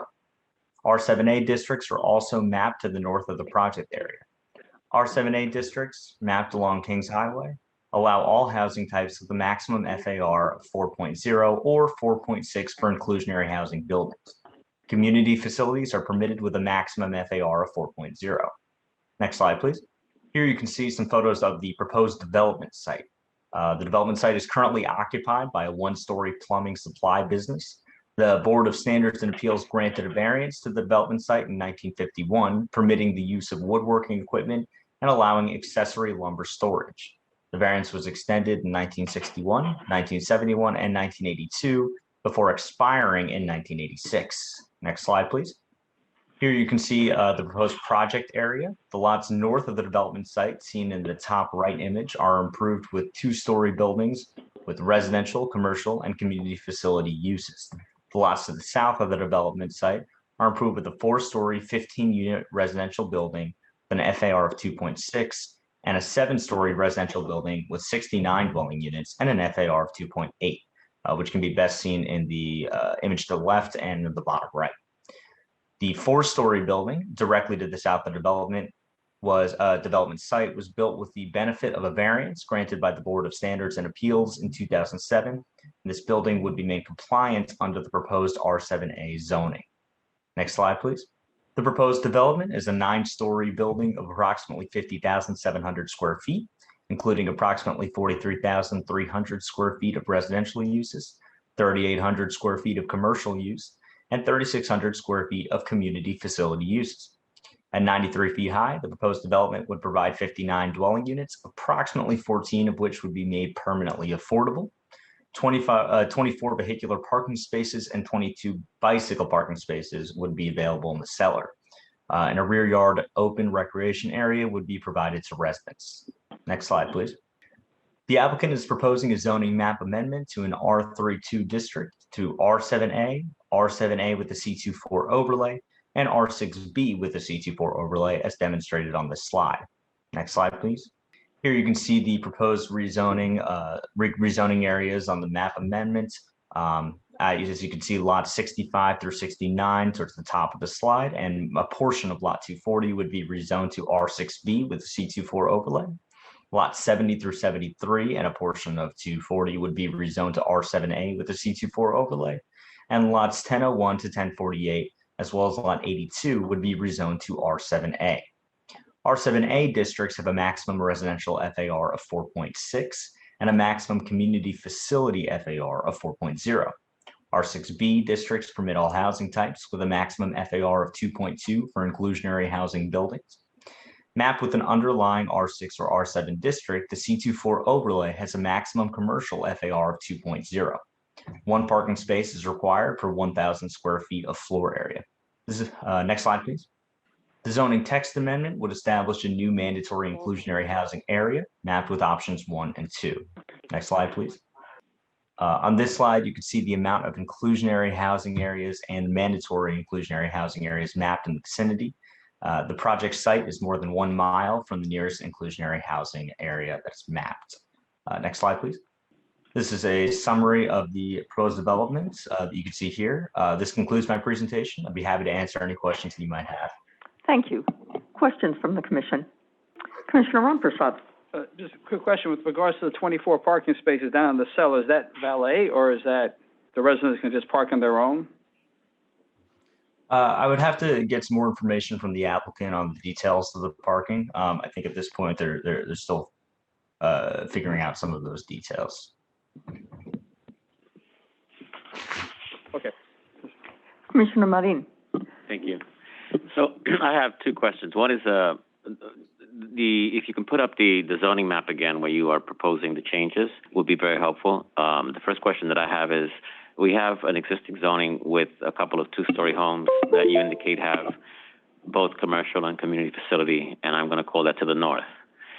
And we're proposing those to go to a R6B C24. So is that to legitimize the retail and community facilities that exist within those 2-story structures? That's largely the case, yes. The purpose of keeping those R6B was to bring a lot of those businesses and the building FAR into compliance with zoning. They're unlikely to be potential development sites. And just out of curiosity, you have an interior lot, lot 40, that seems to abut the development area. Is that privately owned? What is the condition of that lot, and what is the ownership structure there? That's lot 40 as part of the project site? Just curious as to what lot 40 is, because it apparently abuts the park. There seems to be a park to the north, and it abuts development site, the R7A C24. Oh, Is this It's the green interior lot in the back. the gray sort of? Yes. Yeah, little hook? Lot 40. Yeah, correct. okay. Lot 240. Yeah. Oh, yeah, sorry, you don't it's, see the 2 from here, sorry. yeah, it's difficult to see. Yeah, lot 240. It's just that lot there. It's I believe the applicant's confirmed it's essentially undevelopable. And I don't believe that, and is not proposed as being part of the development site right now. Its ownership, I can take a quick peek and see if it's privately owned. And we'll come back at the time after this has been referred out with details about that site, Commissioner. It would be interesting to know because it's an interior lot. It would become totally useless, and who maintains it? And property owners have all this green area behind them, rats, things that normal homeowners experience on a day when lots aren't clean. So now we're enclosing the lot even further with a building, and no access, no responsibility for maintenance. It'd be interesting again who owns it and what can happen to that lot. Right. I believe it is privately owned, and to my understanding, at least, I don't believe the ownership is shared with any of the ownership on the rest of the project site. Is my understanding of it. No, I didn't mean further. I'm just trying to find out, if you will, please, who owns the lot. Yeah. Yep, we'll have that information, and also a good question for the applicant when it comes for public hearing. Thank you. Other questions? Okay, the application is certified. We are now moving on to pre-hearing reviews, and we're continuing with our pattern of having quite expedited presentations on the assumption that things are moving through so quickly that the commission is familiar with the projects. Sorry. So the third item on our agenda is a pre-hearing review of a site selection and acquisition and city map amendments in Brooklyn Community District 6. Our presenter is Jonah Rogoff. Good afternoon, commissioners. So this is an application returning for pre-hearing from the New York City Department of Environmental Protection, DEP, the Department of Sanitation, DSNY, and the Department of Citywide Administrative Services, DCAS. They're seeking a joint site selection acquisition, a standalone site selection, and 2 city map amendments to support combined sewer overflow or CSO infrastructure in the Gowanus neighborhood of Brooklyn within Community District 6. These actions would facilitate the construction of a 4 million gallon CSO tank known as the Owl's Head facility, and the on-site relocation of an existing DSNY salt shed and snowplow storage area. In addition, the applicants seek a city map amendment to support the construction of a nearby head-end CSO facility located further north along the Gowanus Canal. Next slide, please. Just a quick refresher, the Owl's Head project site is situated along the eastern side of the canal in the southern part of the neighborhood within the Southwest Brooklyn Industrial Business Zone, or IBZ, which is outlined in pink. Across from the canal to the north is the boundary of the Gowanus neighborhood plan area. About a half mile to the north is the location of the proposed head-end CSO facility, shown in the dashed white line and in the rendering to the right, which was subject to a site selection and acquisition application from 2018. Both of the proposed CSO facilities would be developed to meet a federal requirement to reduce the volume of CSO entering the canal in connection with the broader Superfund cleanup work led by the EPA. Next slide, please. The proposed project would include a new CSO facility, the on-site relocation of sanitation, salt, and snowplow storage, and construction staging areas. The CSO facility, highlighted in red, would consist of a below-grade structure containing a 4 million gallon tank and an approximately 17,600 square foot 2-story above-grade structure shown in a darker shade that would house the facility screening equipment, electrical equipment, and an odor control system. Flow from the tank facility would be conveyed to a nearby interceptor and then connect to the Owl's Head wastewater treatment plant. The remainder of the site, highlighted in yellow, is intended to consist of the relocated DSNY storage area, as well as include publicly accessible waterfront space and other areas for environmental education programs and composting activities. In an effort to comply with a recent EPA order, which imposes deadlines to start design and construction, the applicants have not yet developed a full site design. However, they will be available at the public hearing to provide more details and provide information about the phases of the design and construction process, which would include review from the Public Design Commission, or PDC. Next slide, please. To facilitate the proposal, the applicants are requesting a site selection and acquisition in order to acquire the 4 privately owned lots, as well as a standalone site selection for the city-owned lot, which would support the construction of the CSO tank and other proposed uses. Next slide. Additionally, a city map amendment is requested to demap a portion of 5th Street between 2nd Avenue and the canal in order to better utilize available space on the site. Next slide. Finally, a 4th action to demap an unbuilt portion of Douglas Street between Nevin Street and the canal is being requested to support the construction of the head-end facility. And this would really be a follow-up action to a previously approved site selection and acquisition. Next slide. A notice of completion of the FEIS, which analyzed both the Owl's Head and head-end facilities, was issued by DEP in 2018. And a tech memo to the FEIS was issued identifying a potential significant adverse impact with respect to historic and cultural resources. Next slide. On July 6, 2021, CB6 voted 14 in favor, 1 opposed, and 1 abstaining to approve the application with the following conditions. First, that the city commit to consulting with the community board for future review of the site design and plan. Second, that the city fully comply with EPA's order and timeline to complete the retention tanks. Third, that the city provide a detailed plan to assist displaced businesses on the site with relocation and other needs. Fourth, that the city work closely with existing occupants on the site and involve other stakeholders in the future design process. Fifth, that commitments be made to create new public open space, improve and expand existing composting and education uses, and map dedicated parkland to ensure it will remain an open space amenity. Six, that the site be also designed to account for future pedestrian bridge crossings. And lastly, that the city provide water access at both 2nd Avenue and at Douglas Street. Next slide. The Brooklyn Borough President also approved the application with the following conditions related to DEP, that they commit to monthly reporting with the community board during the design and construction process and incorporate feedback related to business relocation assistance and site planning. Second, they adhere to EPA's timelines. Third, that they engage with EDC and SBS to assist businesses that would be displaced. Fourth, that they agree to not require tenant relocation as a condition of site acquisition. Fifth, that they relocate the Gowanus Canal Conservancy, or GCC, and Big Reuse, a company that uses a portion of the space, to DEP's water tunnel number 3, located a few blocks away, or another suitable site to prevent the disruption of stewardship and education programs during the site's construction. Sixth, that they commit to a targeted completion date for the publicly accessible open space as part of the head-end CSO tank. Seventh, that they commit to establishing publicly accessible open space on the Owl's Head CSO tank site with expanded space for both GCC and Big Reuse.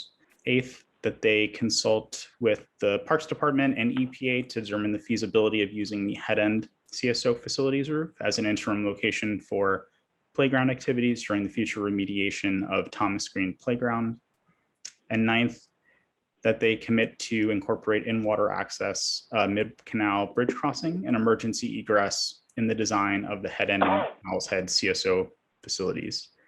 And as we mentioned at certification, department staff again want to note that these actions would facilitate critical sewer infrastructure improvements that complement the goals of the Gowanus Neighborhood Plan, as well as long-standing community-based goals to clean up the canal and promote environmental sustainability. And with that, I'm happy to take any questions. Thank you.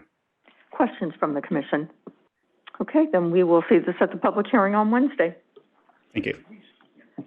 The 4th item on our agenda is a pre-hearing review of a zoning map and zoning text amendments and special permits in Brooklyn Community District 2. Our presenter is Karina Liang. Good afternoon, commissioners. Okay. Next slide, please. So the proposed project is located within the southeastern part of downtown Brooklyn in Community District 2. Next slide. The proposed development that would be facilitated by this application is a 23-story, 147,000 square foot building that would have 120 dwelling units, with 36 being affordable per MIH, and approximately 16,500 square feet of community facility space that would be owned by the Brooklyn Music School. Next slide. To facilitate the proposed development, the applicant is requesting the following actions. First, a zoning map amendment to change portions of a C61 district to a C64 and C66 districts within the downtown Brooklyn special district. They're also asking for zoning text amendments that would modify, or that would map an MIH area with option 1 and the workforce option. Another one that would increase the amount of residential FAR allowed within C66 districts that are mapped with MIH within the downtown Brooklyn special district. And then lastly, a change to that would expand the applicability of the special permit for bulk waivers in downtown Brooklyn to include additional zoning districts. They're also asking for a special permit to waive residential parking requirements. And then lastly, another special permit for bulk modifications on irregular sites within downtown Brooklyn. Next slide. Community Board 2 held their public hearing on May 19th and their full board vote on June 16th, in which 5 members voted in favor and 33 voted against the application. The board disapproved this on the basis that they believe the proposed rezoning amounted to spot zoning. They said that they felt the affordability of the project didn't go deep enough and that the area's infrastructure was already overburdened. Next slide. The Borough President's Office held their public hearing on June 2nd, but we have not yet received their recommendation. And then lastly, just in response to a commissioner's question from certification about the status of this project with LPC, LPC, had approved this, the design certificate of appropriateness 9-1 last year, and there is a but there's a pending motion to dismiss the lawsuit was brought against LPC on the basis that it's premature, since LPC only issued the design only certificate of appropriateness and not the final certificate of appropriateness. And now take any questions you have. I'm sorry, I didn't get what you said about the certificate Okay. of appropriateness. We're going to have to take a pause because we don't have quorum. He's in the room. Oh, Yeah, got it. he's just plugging in his. Got it, Yeah, got it. fine. Yeah, we're good. Essential services. Yeah. Great. Karina, if you could go over again about the litigation against the LPC's determination. Yeah, so a lawsuit was brought against LPC regarding this project, and they have filed a motion to dismiss this lawsuit on the basis that it's premature because they've only issued a design-only certificate of appropriateness and not the actual final certificate of appropriateness. And currently that motion is pending. There are similarities to the lawsuits that we've been taking before we've rendered our decisions. Okay. So questions? Okay, then we will see this at the public hearing on Wednesday. Thank you, Karina. Thank you. The 5th item on our agenda is a pre-hearing review of a zoning map and zoning text amendment, UDAP designation and disposition of city-owned property, an amendment to an urban renewal plan in Brooklyn Community District 16. Our presenter is Anthony Grande. Good afternoon, commissioners. This is the HP Glenmore Manor application, which is coming back for a pre-hearing review. Next slide, please. The project area is located in the Brownsville neighborhood of Brooklyn, Community District 16. Next slide, please.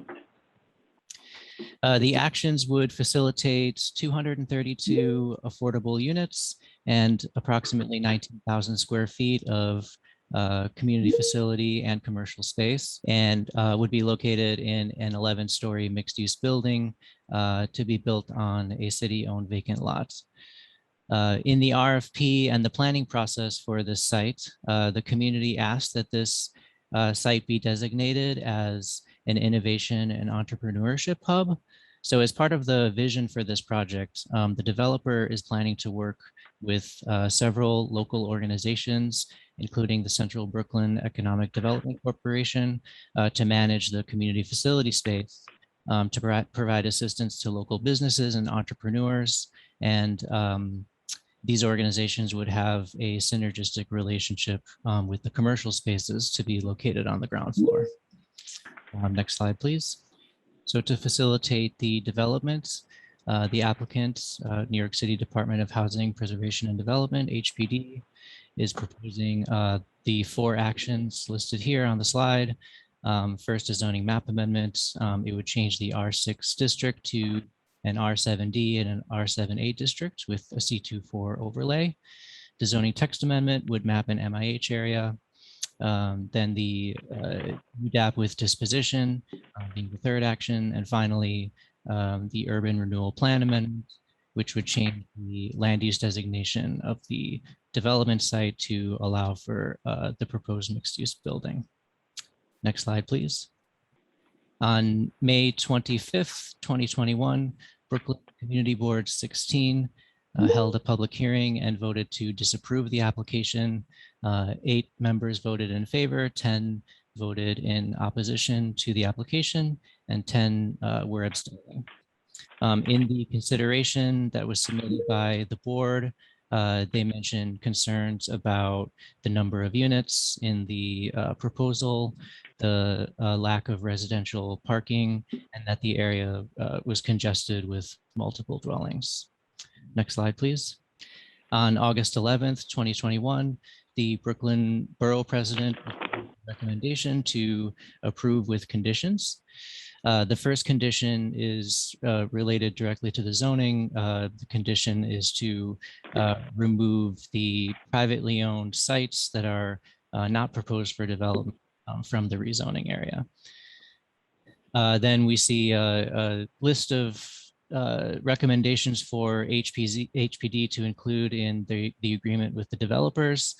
They include recommendations for permanent affordability regarding unit sizes, a request for family-sized units, recommendation for outreach to seniors, and then there were a few recommendations related to transportation improvements on the adjacent streets, resilience and sustainability measures, and then 2 recommendations related to the commercial parking, which is being provided on the site, to lease the parking for overnight parking and also for car sharing. And then finally, the recommendation for HPD to modify the affordable housing lottery requirements and also to modify MIH to permit rent burden households to qualify. And with that, I'm happy to take any questions. Questions from the commission. Vice Chair Knuckles. So with regard to the last 2 recommendations by the borough president, are these recommendations or has HPD acceded to those requests? The last 2 in terms of modifying affordable housing lottery requirements? Yes, and to permit rent burden households to qualify. Well, I could ask. I would actually note that with respect to the first, that's the subject of the ongoing litigation with respect to the community preference. And with the second, it would require a change to MIH. Right. Okay. Thank you. Commissioner Marin. So I also had the question about the lottery. So are they looking to, I mean, you just said that it's due to the ongoing litigation, but is there specifics that the borough president is looking for, or he's just looking for the results of what the lawsuit are against the lottery? We can check with the borough president to see what the concern is. Okay, but obviously, this is something that has been subject to years of ongoing litigation. Understood, but if he's making the recommendation, then there must be something in his mind specifically to what those recommendations may be, and it would be fruitful for us to understand those. Certainly, to get a heads up. Thank you, Commissioner. Thank you. And with that, we will see this at a public hearing on Wednesday. Thank you. The 6th item on our agenda is a pre-hearing review of a zoning map and zoning text amendment in Brooklyn Community District 1. Our presenter is Syed Ahmed. Note that Commissioner Ramprasad is recused on this item. Good afternoon, Commissioners. This is a rezoning application The applicant proposes a zoning map amendment from a CA2 to an R7A C24 district and a zoning text amendment to map an MIH area. The actions would facilitate the development of an 8-story building with 36 apartments, of which 11 would be permanently affordable.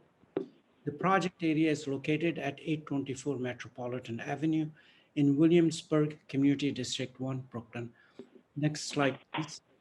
The project area is located at the intersection of Metropolitan and Bushwick Avenues, both 80-foot wide streets.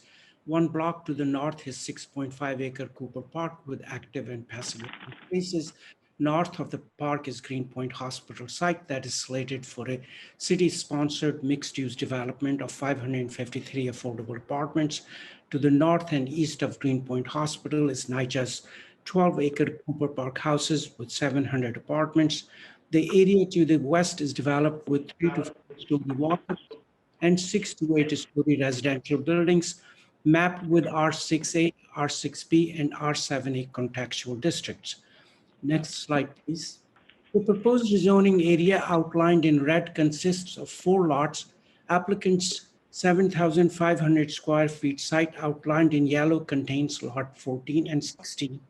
The corner lot occupied by a gas station is not controlled by the applicant, and since it is an active commercial use, it's less likely to be developed in the near future. Next slide. The applicant proposes to develop their site with an 8-story mixed-use building consisting of 36 apartments, of which 11 would be permanently affordable under MIH option 2. The proposed building will include 7,000 square feet of ground floor commercial space with a total FAR of 4.6. The building would rise to 65 feet or 6 stories next to R6B district map to the east, then set back 20 feet and rise to a height of 85 feet or 8 stories. Next slide, please. To facilitate the proposed development, the applicant proposes to extend existing R7A district mapped along Bushwick Avenue south of the gas station onto the project area. Next slide, please. Community Board 1 approved the application with conditions by a vote of 27 in favor, 1 in opposition, and no abstentions.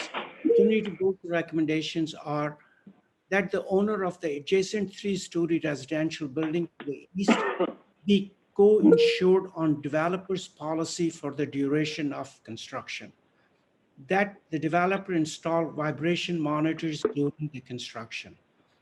No air conditioners should be mounted on the outside facades of the building. And finally, the ground floor commercial space will be divided for diverse commercial businesses that will serve the needs of the neighborhood. Community Board's recommendation is in your package. Borough President submitted their recommendation a couple of hours ago, and we are still reviewing it. The applicant will respond to Borough President's recommendations on Wednesday, and we will address them at the post-hearing review session. This concludes my presentation. I can take questions if you have any. Questions? Okay, we'll see this on Wednesday at the public hearing. Thank you. 7th item on our agenda is a pre-hearing review of a zoning map amendment in the Bronx Community District 1. Our presenter is Fernanda Ortiz. Good afternoon, everyone.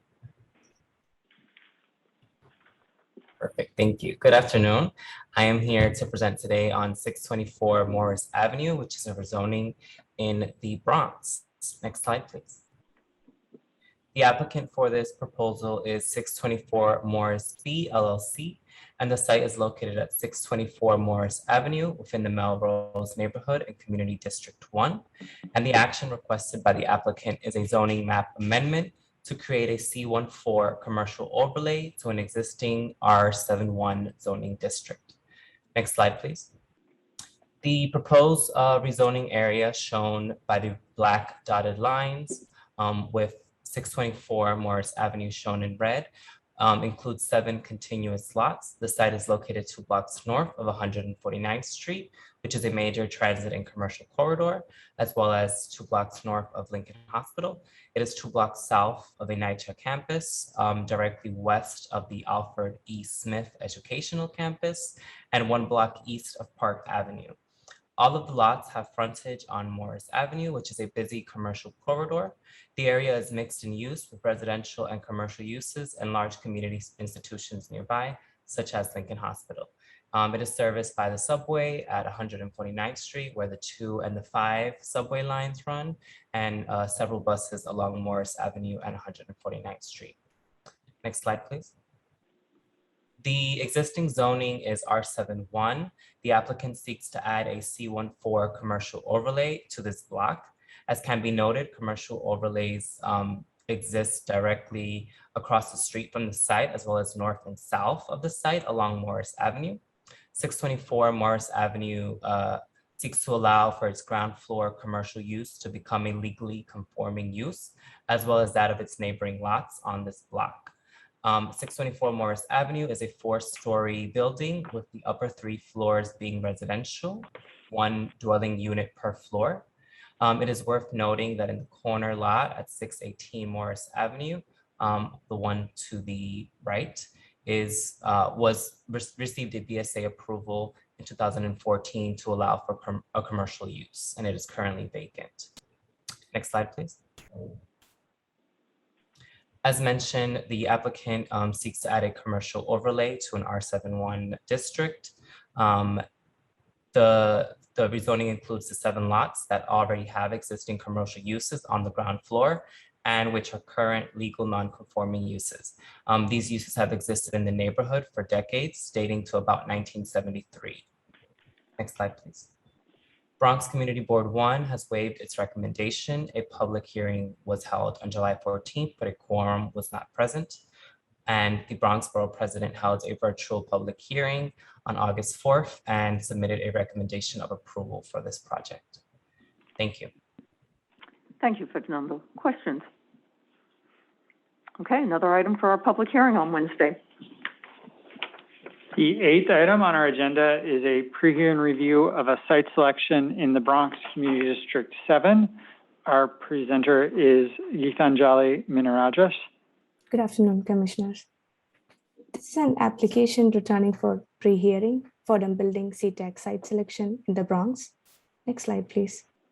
DCAS, the New York City Department of Citywide Administrative Services, seeks a public facility site selection to convert the existing vacant former NYPL library building to a DCAS computer-based testing and application center. It is located in 2556 Bainbridge Avenue in the Fordham neighborhood of Bronx. Next slide, please. Here is a location of the project site in Fordham neighborhood. Next slide, please.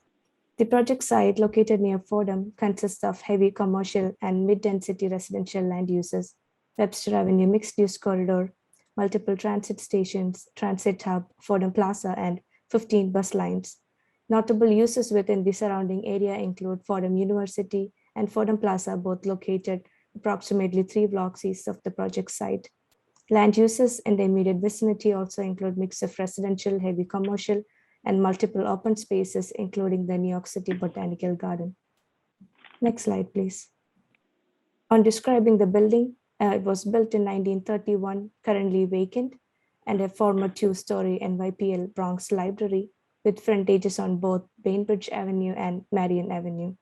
In 2006, this Fordham building was replaced by a new NYPL Bronx library center, which is located 400 feet away at 310 East Kingsbridge Road.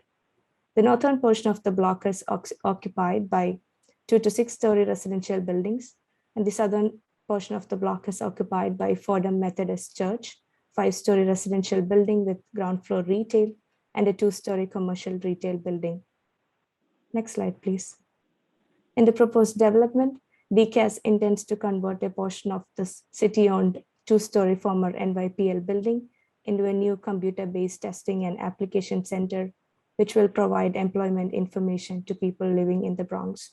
The proposed development will occupy 2nd floor of the building with approximately 10,000 square feet and 80 workstations.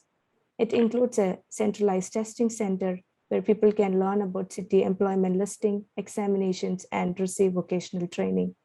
DCAS will also partner with other community organizations, elected officials, and key stakeholders to educate the community of the services available at CTAC. This proposed site will be approximately 5,200 square feet larger than the current temporary facility and is more accessible by public transportation.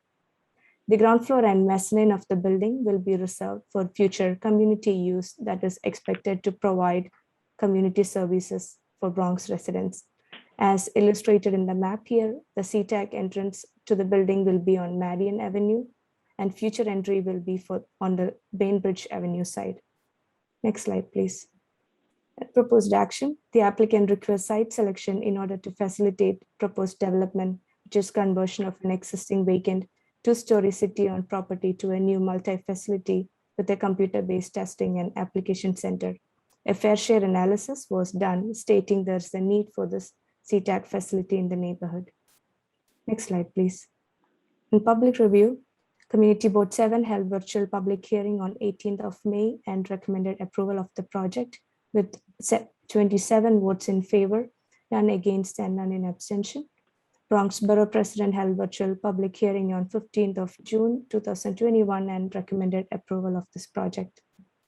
This concludes my presentation. I'm happy to take any questions. Thank you. Thank you. Questions?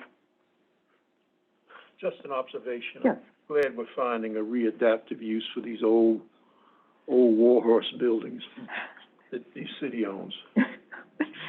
When we were taking a look at the garment center and looking at the loft typology, we used to joke that dumb lofts are smart. Yes, Commissioner Marin. So I would definitely second Commissioner Vice Chair Knuckles' statement, because it is great to see some of these buildings being reused instead of torn down. My question is really pointed towards the entry and exit of the second floor. It seems counterintuitive that you would occupy the second floor before you occupy the first, but that we'll address later. My question is, entry into that second floor, you said it's going to be off Marion Avenue. Is that a dedicated entrance that has no access to the first floor? And in the interim, what is the plan for sort of the facade treatment, or would you say the lack of activity on the first floor? Because there are a lot of windows. Yes, Commissioner, it is expected to be a dedicated entrance. And I believe in the CAS presentation in the hearing, they'll explain in detail. In terms of the reconstruction, they have mentioned any modifications will be on the interior of the building, and some detail could be done on the roof. Nothing on the facade is currently explained to us, but we can share this question with DCAS. Yeah, it'd be interesting to find out from DCAS what exactly is their plan for the first floor, even though it's vacant, because you do have windows, so it's going to be a blank facade with darkened windows, and then you have activity on the second floor. It doesn't feel safe. So it would be interesting to know what can be done on the first floor to sort of, if you will, activate it, for lack of a better word. Definitely, yes. Thank you. Thank you. Other questions? Okay, this adds to the growing list of matters to be considered on Wednesday.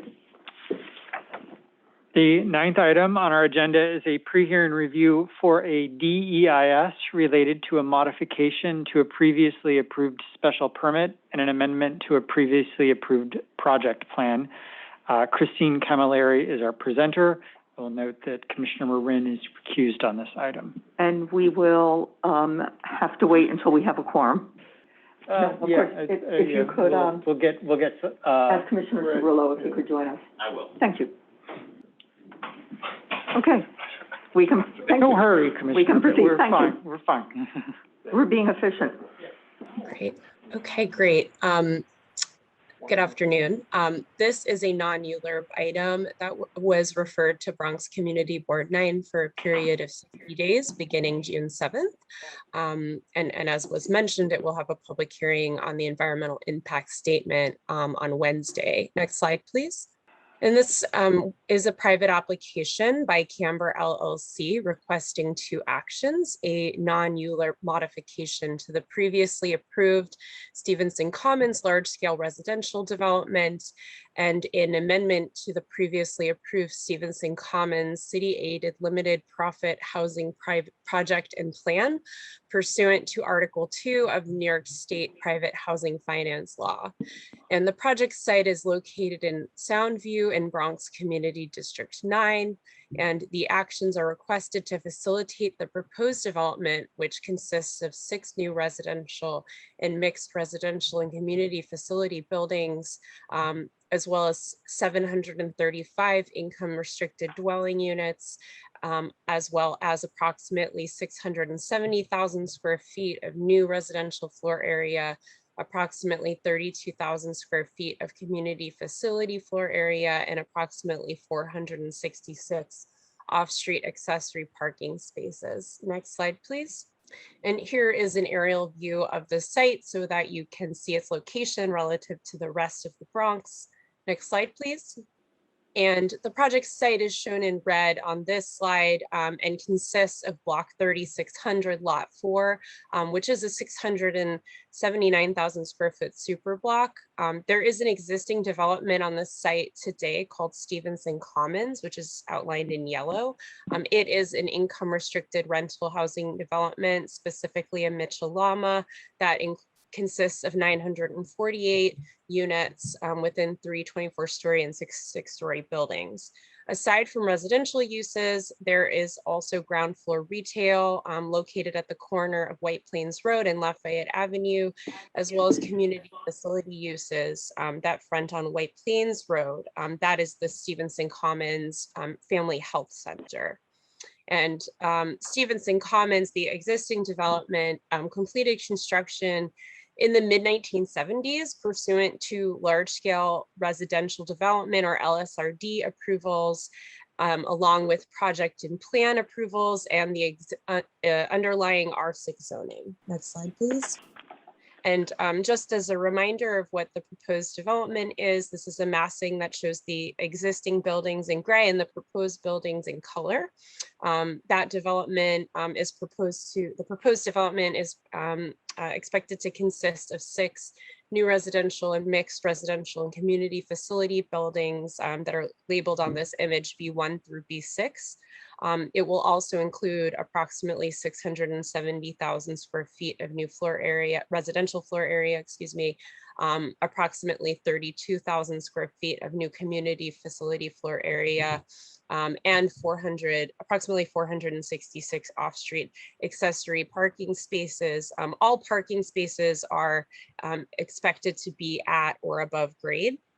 The site plan of the proposed development, as you can see here, includes a landscaping and open space plan and new tennis courts to be situated on the western portion of the development site.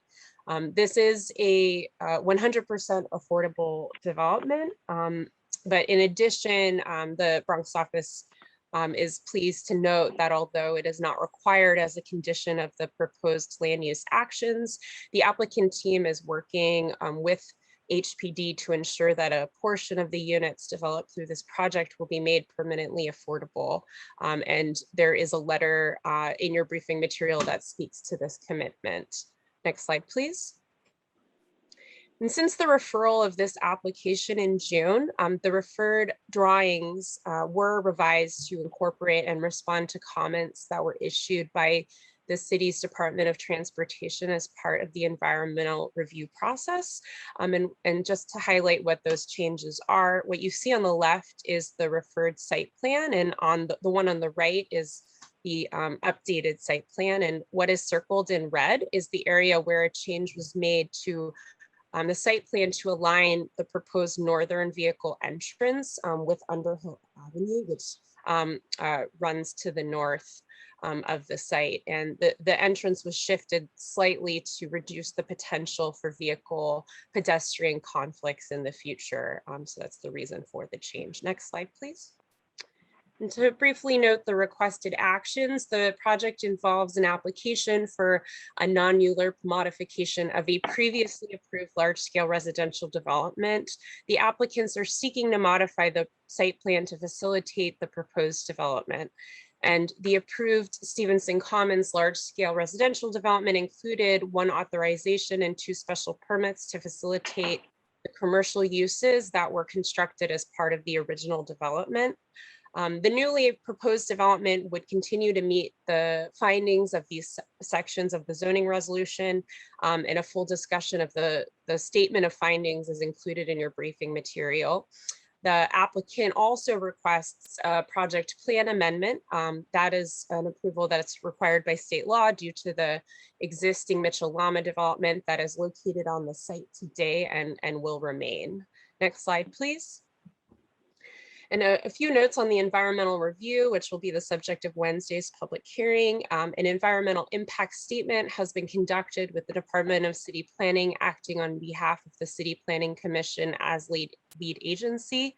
The notice of completion for the draft environmental impact statement was issued on June 7th, 2021.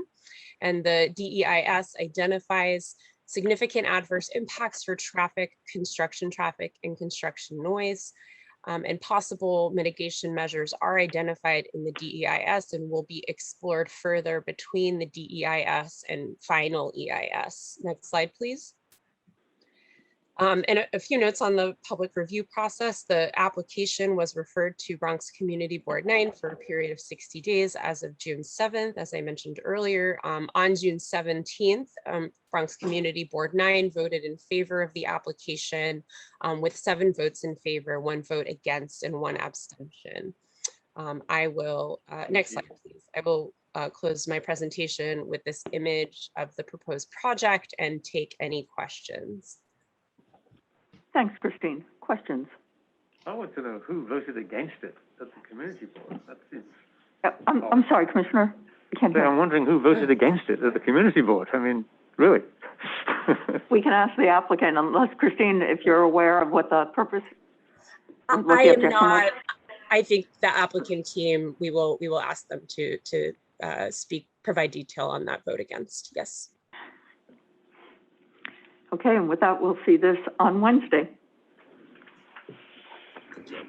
The 10th item on our agenda is a pre-hearing review of a zoning map and zoning text amendment in Queens Community District 8. Our presenter is Scott Solomon.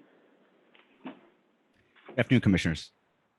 Great, and you can progress to next slide, please. So this is a private application by 18517 Hillside LLC, proposing a zoning map amendment and corresponding text amendment facilitate a mixed-use building with 48 dwelling units and ground floor commercial use in the Jamaica Estates. Scott, could you just pause for a minute? Yep. We've got six at the dais, so we'll We need Maren back in here. I mean, We need Commissioner. Just take a break. Here we go. We got Orlando coming in. It's great. Here we go. Commissioner Wren is here. We are good. What can I tell you? We have to play this back and forth, unfortunately. I get it. Okay, Scott, thank you. Scott, go ahead. Proceed. Great, thank you. So this is I think move on to the next slide. This was certified on May 3rd, and CPC public hearing is scheduled for this Wednesday. In terms of the proposed development, the proposed 9-story, 76,000 square foot mixed-use building includes 62,000 residential zoning square feet and 4,400 square feet of ground floor commercial space. Of the 48 dwelling units, between 12 and 14 of the units would be permanently affordable pursuant to MIH requirements, the applicant intending to pursue option 1. 27 parking spaces would be provided, 18 are required, which would be located at grade in the rear yard, and 24 bicycle spaces would be provided in the cellar. Applicant is also proposing to provide a roof on the terrace available to residents. Proposed building rises to a height of 61 feet before an initial 10-foot setback, and then rises to a maximum building height of 91 feet, 95 feet permitted. Vehicles would enter and exit through an existing curb cut on the left side of the building, residential entrance to the right of the parking entrance, and then the proposed commercial entrance on the far right. Next slide. To facilitate the proposed development, applicant proposes 2 land use actions. First, applicant proposes a zoning map amendment from the existing R3X and R6A C24 downtown Jamaica or DJ special district to an R7A C24 DJ special district. This would allow for a maximum residential FAR of 4.6 for inclusionary housing areas and 4.0 for community facility uses, and reduce the degree of the current split lot conditions of the existing lots, resulting in a smaller R3X footprint on the northern portion of the project area. Accessory off-street parking would be required for 50% of the market rate units, and no parking would be required for affordable units since the property is within the transit zone. The existing C24 commercial overlay designation, which allows a commercial FAR of 2 in R7A districts, is unchanged, but is expanded along with the R7A and DJ extension. Next slide, please. Second land use action is the text amendment. First, applicant proposes to extend the existing DJ special district boundaries in order to provide a coterminous depth with the proposed zoning district boundaries. This would provide a depth consistent with R7A districts already mapped along Hillside Avenue to the west of the project area. This also would require, per the existing DJ special district provisions, a transition buffer between the lower density districts to the north of the project area and the higher density R7A district. This limits the maximum height of adjacent buildings located within 25 feet of the R3X district to 35 feet in height and requires 8 feet of open space between the abutting zoning lots. The DJ special district currently has a mechanism for voluntary inclusionary housing, but not for mandatory inclusionary housing. The applicant proposes amending the special district provisions to enable MIH for R7A districts located within the special district. Next slide. And finally, the applicant proposes to map MIH coterminously with the rezoning area. Again, while the applicant is proposed to map both options 1 and 2, their preference is to utilize option 1, resulting in approximately 12 permanently affordable units. According to the applicant, the proposed rezoning and related text amendment would enable the applicant to bring much needed housing production, including affordable housing units, to an underutilized site, and that the proposed rezoning would be consistent with the predominant built character of the surrounding area. Applicant also contends that the development a quarter mile east of the 179th Street F subway line station is consistent with the objectives of transit-oriented development to locate mixed-use density near public transit resources. Next slide. This is next and final slide. On Queens Community Board 8 has not yet held a hearing or vote, but has indicated their intent to do so in September prior to the CPC's October 12th review deadline. On August 9th, the Borough President recommended approval of the application with the condition that at least 30% of construction jobs be WMBE affiliated and locally oriented, and that these goals be reported presumably to the Borough President's office. That concludes the presentation. To answer any questions. And when the community board holds its hearing and takes its vote, we'll bring the results of that back to the commission at a review session. Any questions? See this on Wednesday. The 11th item on our agenda is a pre-hearing review of a zoning map and zoning text amendment in Queens Community District 1. Our presenter is Sarit Platkin. Good afternoon, commissioners. This is an Oh, just noting that Commissioner Ramprasad is recused on this item as well. Okay, great. Next slide, please. Good afternoon, commissioners. This is an application by 11th Street and Broadway LLC for a zoning map amendment and zoning text amendment. The project area outlined in red is located in Northwest Ravenswood Community District 1, Queens. Ravenswood is situated just north of Long Island City and south of Astoria, east of Roosevelt Island along the East River waterfront. Next slide, please.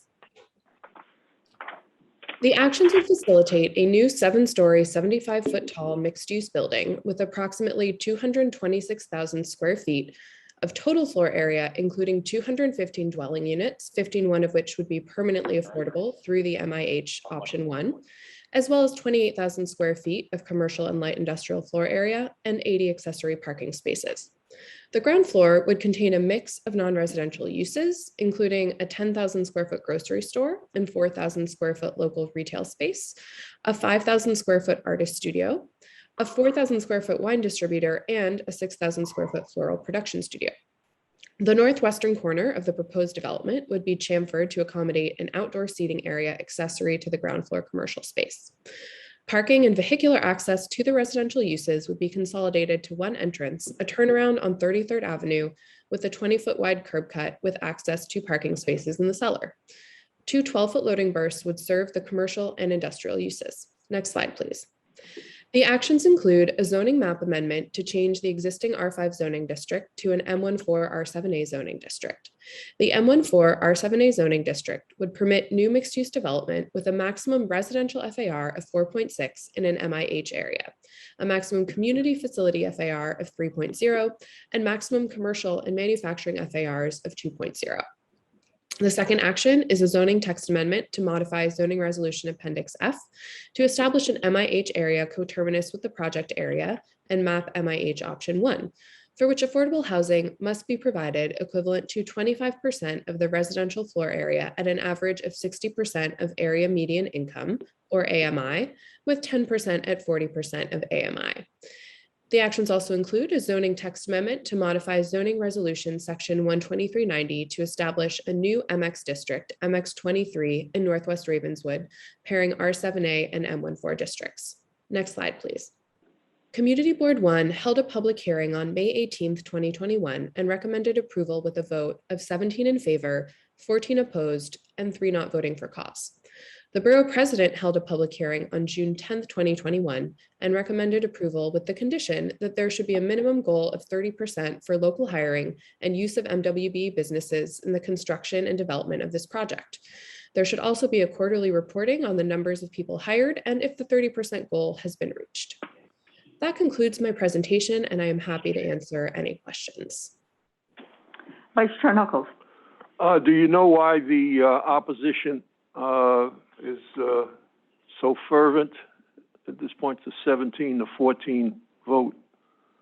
Yeah, so with the community board, the opposition primarily had to do with the depth and extent of affordability, and was also tied to this project's receipt of the brownfield tax credit, which certain community members felt should tie the project to broader and deeper affordability. And this is an MIH, and are they, which MIH plan are they proposing? They're proposing option 1. Okay, thank you. Exclusively option 1. Thank you. Okay, we will see this on Wednesday. Okay, the 12th item on our agenda is a pre-hearing review of a notice of intent to acquire office space in Manhattan Community District 4. Our presenter is Aska Mohadin. There we go. Good afternoon, Commissioners. This is a notice of intent to acquire office space by the Department of Citywide Administrative Services, or DCAS, pursuant to Section 195 of the New York City Charter, to acquire office space located at 521 West 57th Street. The site is located in the Clinton neighborhood of Manhattan Community District 4. The acquisition of the space will be used for the offices of the New York Police Department's Strategic Response Group. SRG is a high-priority critical response operation consisting of specialized manpower and vehicles designed to provide a rapidly deployable police force. Next slide, please. 521 West 57th Street is located in the block bound by West 58th Street to the north, 10th Avenue to the east, West 57th Street to the south, and 11th Avenue to the west on the western edge of Manhattan's central business district. The lot is mapped with M15 district on the eastern half and M16 district on the western half within the special Clinton district. The surrounding area is characterized by a mix of predominantly high-density commercial and residential uses with ground floor retail uses. There are also several mixed-use buildings and institutional uses in the area. The area is well served by transit. Columbus Circle is approximately 2 blocks to the east, providing access to the 1, 2, 3, A, B, C, and D subway lines, and the southwest entrance to Central Park. Importantly, the area also offers excellent access to the West Side Highway and all areas of Manhattan. Next slide, please. Zooming out further in the area, you can see the current location of NYPD Strategic Response Group at 524 West 42nd Street, about 15 blocks south of the proposed site. The current facilities were 75 years old and outdated for the current needs of the group, and is shared with several other NYPD units. The approximately 22,000 square feet space is severely overcrowded with insufficient interior space and parking, compromising this group's critical function of rapid response. DCAS has been trying to find suitable relocation space for several years, as identified in citywide statement of needs for fiscal years 2017-2018. Next slide. Here's some visual context of this mid to high density commercial and residential uses in the area immediately surrounding the proposed site. The aerial image on the right is looking northwest. The existing building on the project site is outlined with a dashed red line. Next slide, please. Taking a closer look at the proposed office space, it is located mid-block between 10th and 11th Avenues with 275 feet of frontage along West 57th Street. The existing building on the site is a 10-story commercial office building and contains approximately 360,000 square feet of floor area. Next slide. NYPD proposes to occupy the entire basement level and parts of the first and second floors of 521 West 57th Street for office space to accommodate approximately 200 NYPD personnel. Parts of the first and second floors corresponding to the office space will be used to securely park approximately 65 vehicles. The garage will be for exclusive NYPD use only. Next slide, please.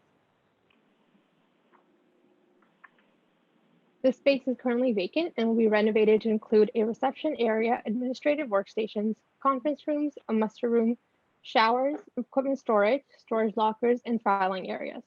There will be a dedicated NYPD pedestrian entrance from West 57th Street to the office area, as well as one shared entrance and elevators shared with other tenants. The office and parking space will be occupied by the NYPD 24 hours a day, 7 days a week. This facility will not receive members of the public, and there will be no overnight lodging or holding cells. Next slide. The proposed office space meets the considerations of the applicable fair share criteria. The first criteria speaks to the suitability of the site to provide cost-effective operation once the space is renovated to meet the specific needs of NYPD. The second criteria relates to suitability of the site's size and location for operational efficiency. The central Manhattan location with easy access to the West Side Highway is ideal for the critical rapid response nature of their group to respond to all areas of Manhattan in a timely manner. The proposed office space also meets the criteria, including the citywide statement of needs for fiscal years 2017-2018, and is located on the western edge of Manhattan's central business district. Next slide, please. In summary, the applicant is requesting a PX action for notice of intent to acquire office space pursuant to Section 195 of New York City Charter to facilitate the relocation of NYPD's offices from 524 West 42nd Street to 521 West 57th Street. Pursuant to Section 195 of the New York City Charter, the notice of intent was referred to Manhattan Community Board 4 and all borough presidents on August 5th. Department has not yet received any recommendations. This is my presentation. I'm happy to answer questions. Questions? Okay, we'll add it to the list of public hearings on Wednesday. The 13th item on our agenda is a pre-hearing review of special permits in Manhattan Community District 5. Our presenter is Scott Williamson, and Commissioner Cirillo is recused on this item. And if you could ask Commissioner Marin to come in. We'll get Commissioner Marin back in here. The music stops, it changes chairs. I think it's a combination of both summer vacations and an expectation that the open meetings law would have been suspended for another period of time. You're working on that, right? From your lips to the new governor's ears. Yeah. Okay, we're back in business.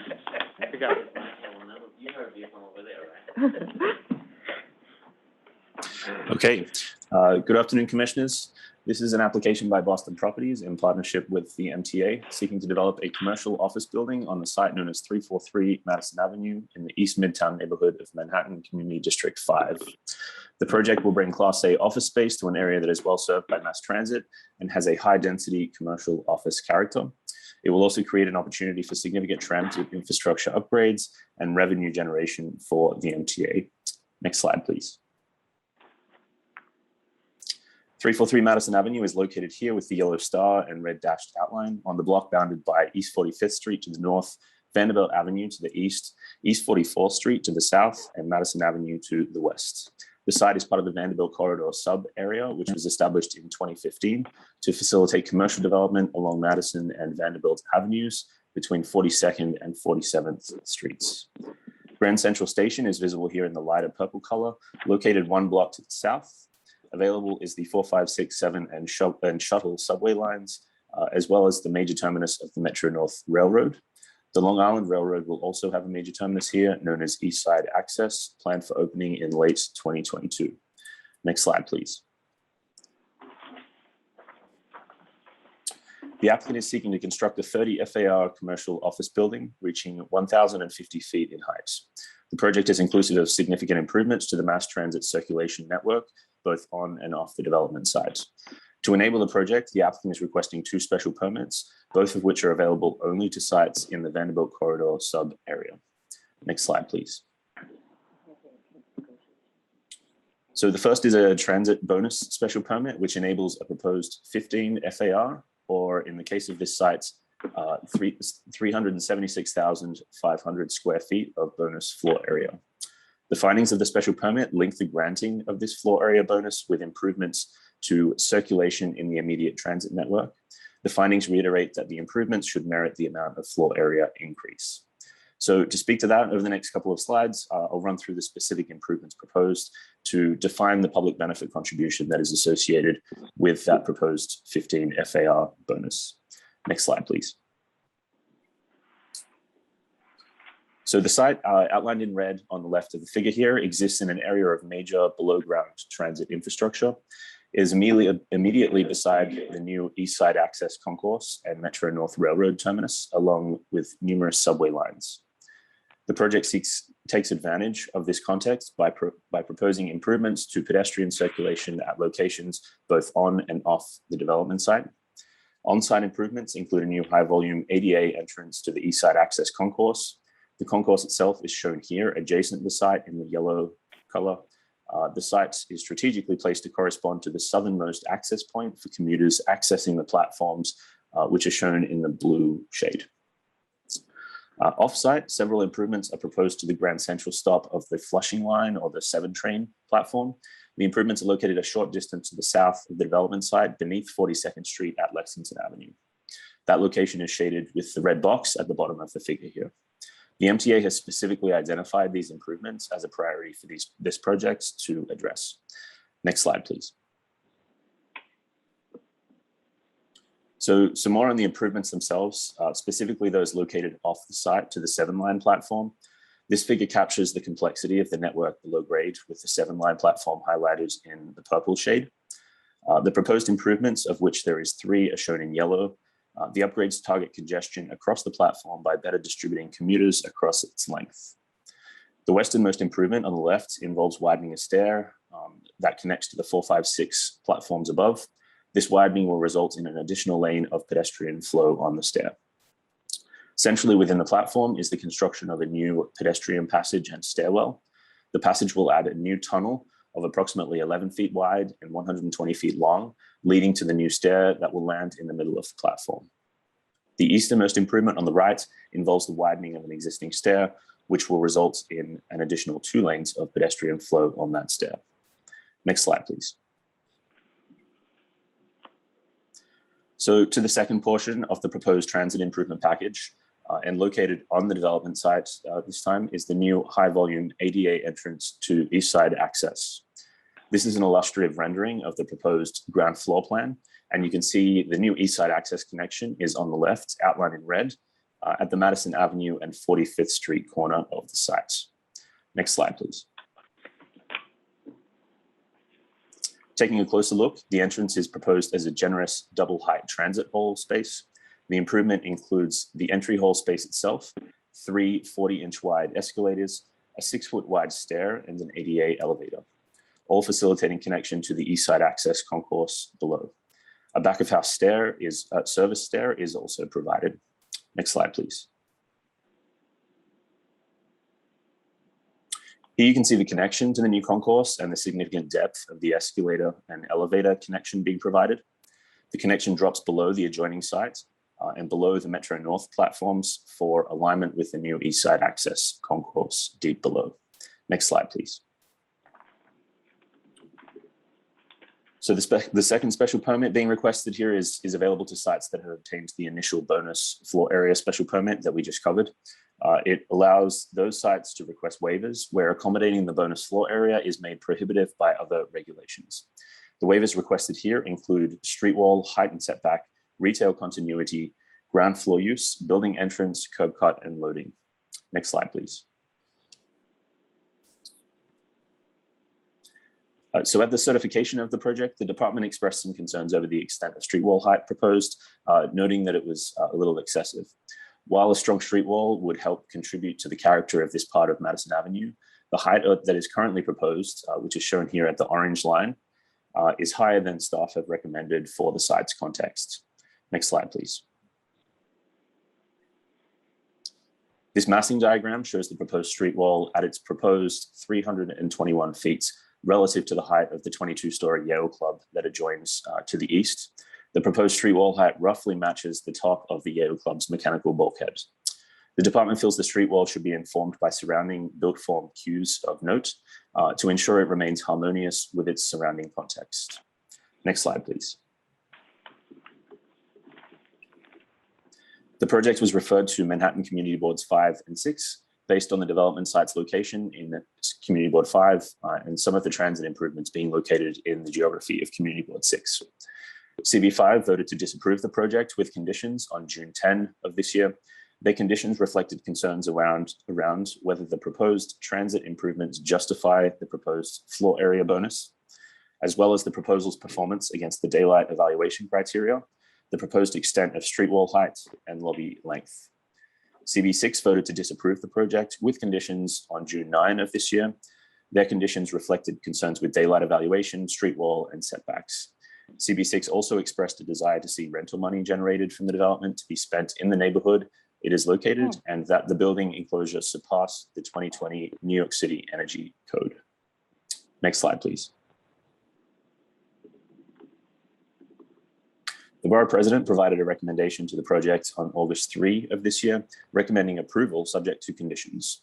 The borough president advocated for several additions to the project, including the addition of a sidewalk widening on 44th Street between Vanderbilt and Madison Avenues. In addition, the borough president advocated for the use of various spaces in the future building for installations, pop-ups, and cheap rental space specifically for use by artists. The borough president also asked that the transit improvements proposed be enhanced to better correlate to the 15 FAR bonus requested. Other comments suggested that the daylight evaluation score should be improved, the street wall height decreased, lobby width decreased, along with rental income to be directed into the surrounding neighborhoods. Next slide, please. A draft environmental impact statement was prepared for the project and no adverse impacts were found for almost all of the categories analyzed. There was a potential for a traffic, transit, and pedestrian impact identified for which mitigation measures have been suggested in the FEIS. All of this detail is in the DIS published previously. Next slide, please. And with that, happy to take any questions. Commissioner Capelli. Is there going to be a presentation on this on Wednesday? And if so, who's it going to be given by? There will be. It's a team presentation by the applicant team, which is a joint of Boston Properties, the developer that's been selected, as well as the MTA. Thank you. There'll be an opportunity to question the development team. Other questions? Okay, and it looks like this is our last public hearing for Wednesday. The 14th item on our agenda is a post-referral discussion of a CPC certification in Manhattan Community District 11. This certification is one of the joint certifications for a transit easement that we have. This one particularly is for the National Black Theater site in Harlem. The MTA has indicated that no transit easement is needed at this site. There are materials in your package and staff is available if you have any questions, but typically we forego a full presentation where there's no easement being required. Anyone interested in a presentation? No. Okay, that seems pretty clear. I will suggest that Commissioner Capelli speaks for the commission. And with that, I'll ask for an approval to send a letter to the buildings department letting them know that no easement is required. All in favor, aye? Aye. Opposed? Okay, we'll send the letter. Thank you. Right. The 15th item on our agenda is a post-referral discussion of a CPC certification in Manhattan Community District 11. This is the same action, but here there is an easement volume being requested. So our presenter is Jose Trucios.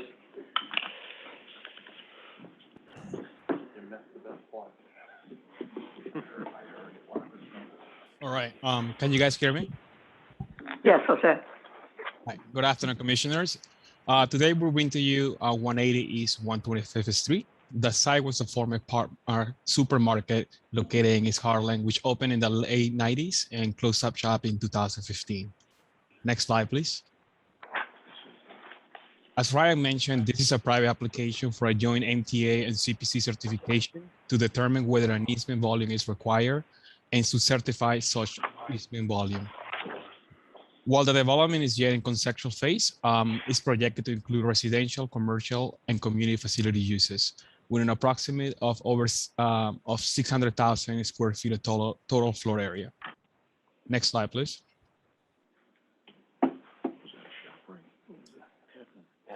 The proposed development is located in 180 East 125th Street in East Harlem, Borough of Manhattan, Community District 11, within the 125th Street Special District and the Transit Land Use Special District.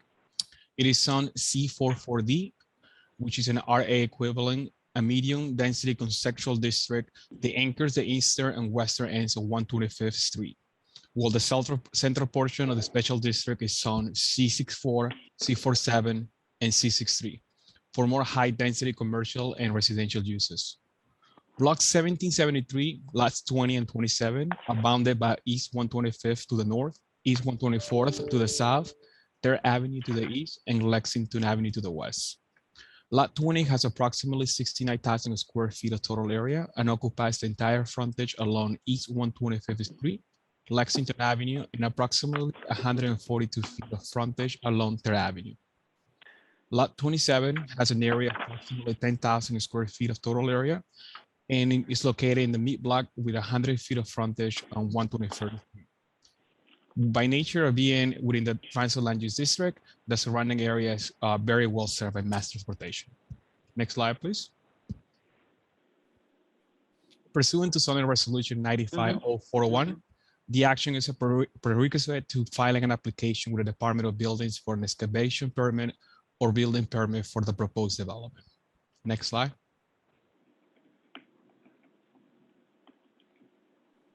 The application was duly referred to the MTA and the Community Board on July 9th. The Community Board is not intended to issue comments. Their clock expired on August 9th, and the MTA provided a letter on August 8th stating that the transit easement at this location is required and approving the volume of the easement. Next slide. Well, I mentioned the proposed development details are still being finalized. It might consist of approximately 600,000 square feet of total area and standing at a 7.45 FAR. And it might include residential, commercial, community facility uses, and the applicant is also considering the addition of a fresh food store and inclusionary housing bonuses. If a fresh food store is not part of the development, then the FAR will decrease to a 7.2, which is the maximum amount of floor area permitted for residential uses within an inclusionary housing bonus. Slide, please.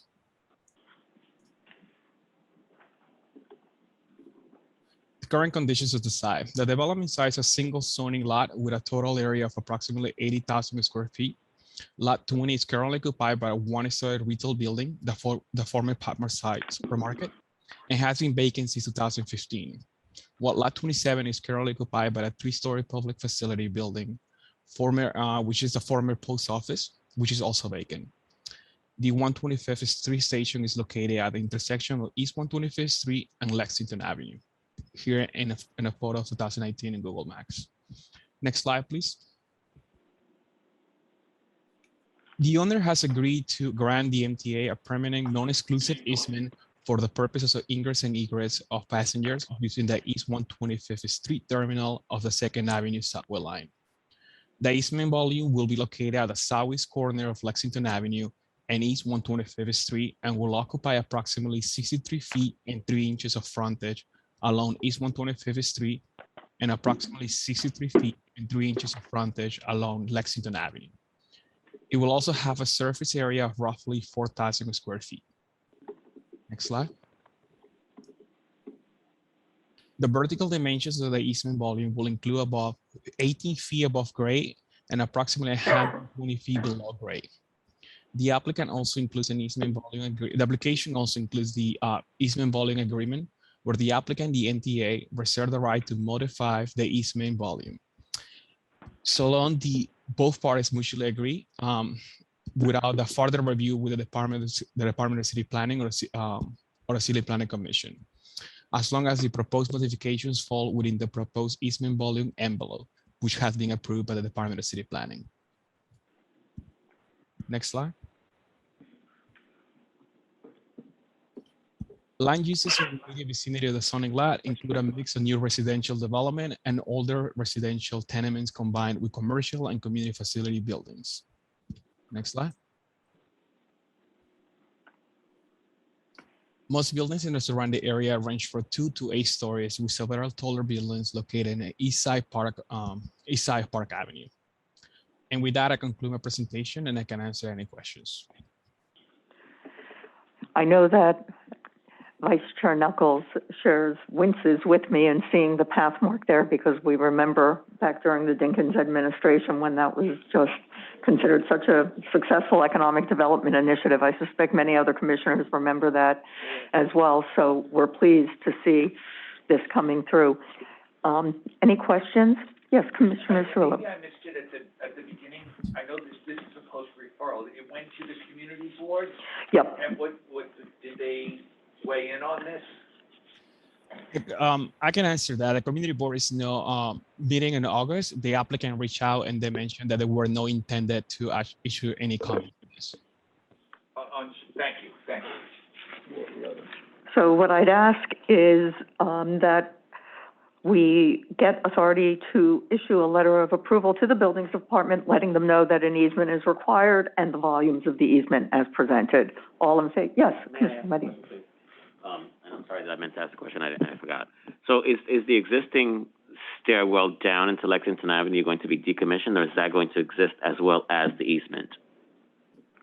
Jose? Yeah, well, the NTA have plans for these stations. They're still also part of the conceptual development. They're yet to be finalized. So the easement does include the stairs, a part of the envelope, but we don't know if they will be included part of the future development of the site. So currently, with the transit easement, we'll still have the exterior stair that's on Lexington, but we don't know what the future plans are. Is that correct? That's correct. Thank you. They have two, right? Yeah. Sides of Lexington. Oh, the only one is in front of the Pathmark site at this point. Okay, so all in favor of sending such a letter? Aye. Opposed? Okay, thank you. Thank you. All right, thanks. So moving on to future votes. I just want to note that I'll start with the Elevate Transit zoning for accessibility, the citywide text appears on our calendar, but we're going to lay that over for vote. Just letting you guys know that we're putting finishing touches on the CPC report, and we worked with City Council on the timing on that. But otherwise, for August 18th, 2021, staff have prepared reports for 639 West 142nd Street as modified. So that one we're modifying down. The Windermere, I believe Azka Mohidin is here with one last bit of information on the Windermere. Azka? Yeah. Hello again. So as just wanted to make sure as you guys know, the Windermere is up for a vote on Wednesday, August 18th. But as a brief summary, the proposed project is for a 74-711 special permit with use and bulk waivers to facilitate a mixed-use building with 20 units of affordable housing under the CURE agreement, hotel or office uses, and a rooftop restaurant. In response to concerns raised during ULURP about open air eating and drinking on the rooftop, especially given the close proximity to the proposed restaurant use and affordable housing units, the department recommends that the drawings include a note to prohibit unenclosed dining on the rooftop. As the commission knows, 74-711 special permits allows the commission to prescribe appropriate additional conditions and safeguards to enhance the character of the development on the zoning lot. Here, staff feels that it is appropriate for the commission to minimize conflict between the residential use and the proposed restaurant above by limiting the restaurant use within the enclosed 9th-floor penthouse. So what we're advising is that to make it absolutely clear that we are protecting the residents of the affordable housing that will be in the building, we will both mention it in the report and also put a note on the drawings. Okay. Moving on. Thank you, Aska. Doris Brooks Square Historic District, the New York Public Library Harlem Branch landmark, the Kim Lau War Memorial landmark, and 2040 Knapp Street, 101 Varick Avenue, 4818 Van Dam, Brock City Senior Center, the 10602 Rockaway Beach Boulevard, the Akawahanong Manahanong landmark in Staten Island, and then also scheduled for a decision on Wednesday, 100 Oceanic Avenue, 55 Kingdom Avenue, 278 Ellsworth Avenue, and Harbor Lights Court. For post-hearing follow-up, River North, Liberty Towers, Joseph Helferty is here to discuss post-hearing.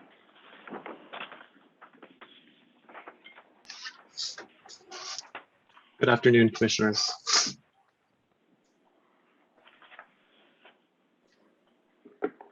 Just like to thank you very much.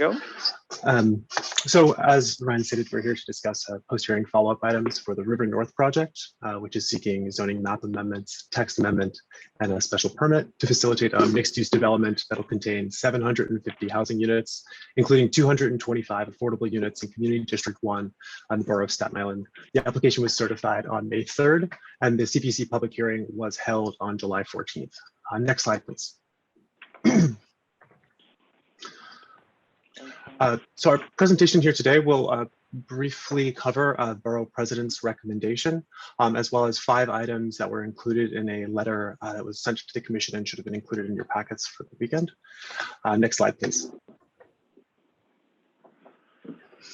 So at the time of the pre-hearing review session, the department had not yet received the formal recommendation from Borough President Otto. On July 12th, the Borough President submitted a recommendation to deny the land use application. There was no public hearing held, and his rationale was delivered to the Commission at the July 14th public hearing. Next slide, please.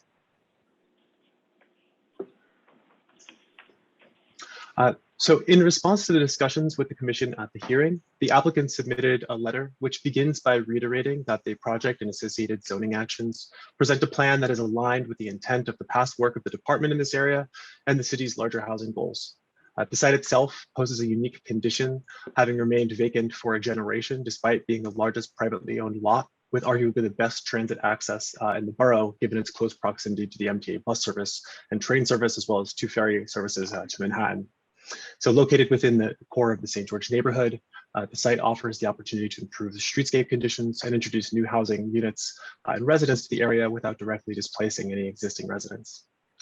The applicant also states that the requested zoning actions are intended to facilitate a development that is consistent with the objectives of the St. George Special District and allow for this unique site to strengthen the civic, economic, and cultural life of the St. George neighborhood. Furthermore, the addition of density and the strategic location for population growth in close proximity to mass transit is consistent with citywide approach. And then lastly, the applicant states that these actions taken together allow for the development that is both financially feasible and offers public benefit. Regarding financial feasibility, the applicant's letter refers to the department's 2015 study on inclusionary housing that identified the challenges of developing affordable housing in mid-market neighborhoods such as Staten Island's North Shore. The proposed development would create 225 permanently affordable units under the MIH program in a neighborhood with no need for more affordable housing options.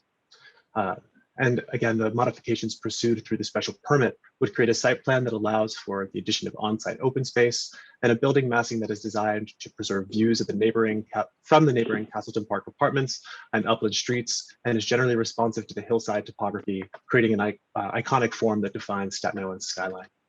Next slide, please. At pre-hearing review session, the commission asked for more information about the rezoning area itself. So the rezoning area contains a total of 10 full tax lots and 3 partial tax lots. Development is not expected to occur or be induced by these actions on the partial tax lots, which are block 13, lots 116, 119, and 8, nor on block 60, which is located, lot 60, which is located at the corner of Richmond Terrace and Nicholas Street, or block 12, the triangular parcel located on the lower end of your screen.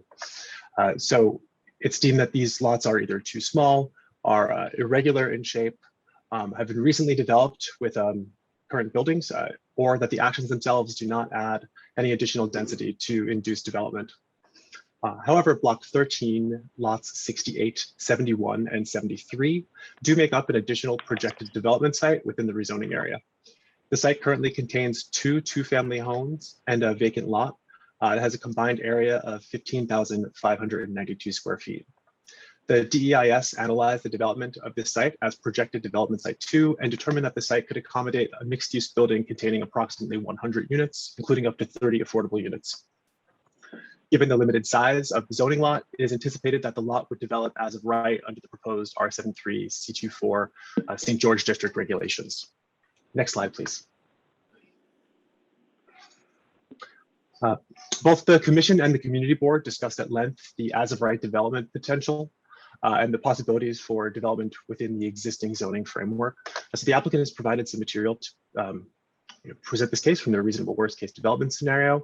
And the department would also like to share a bit more background on the Hillsides zoning regulations themselves.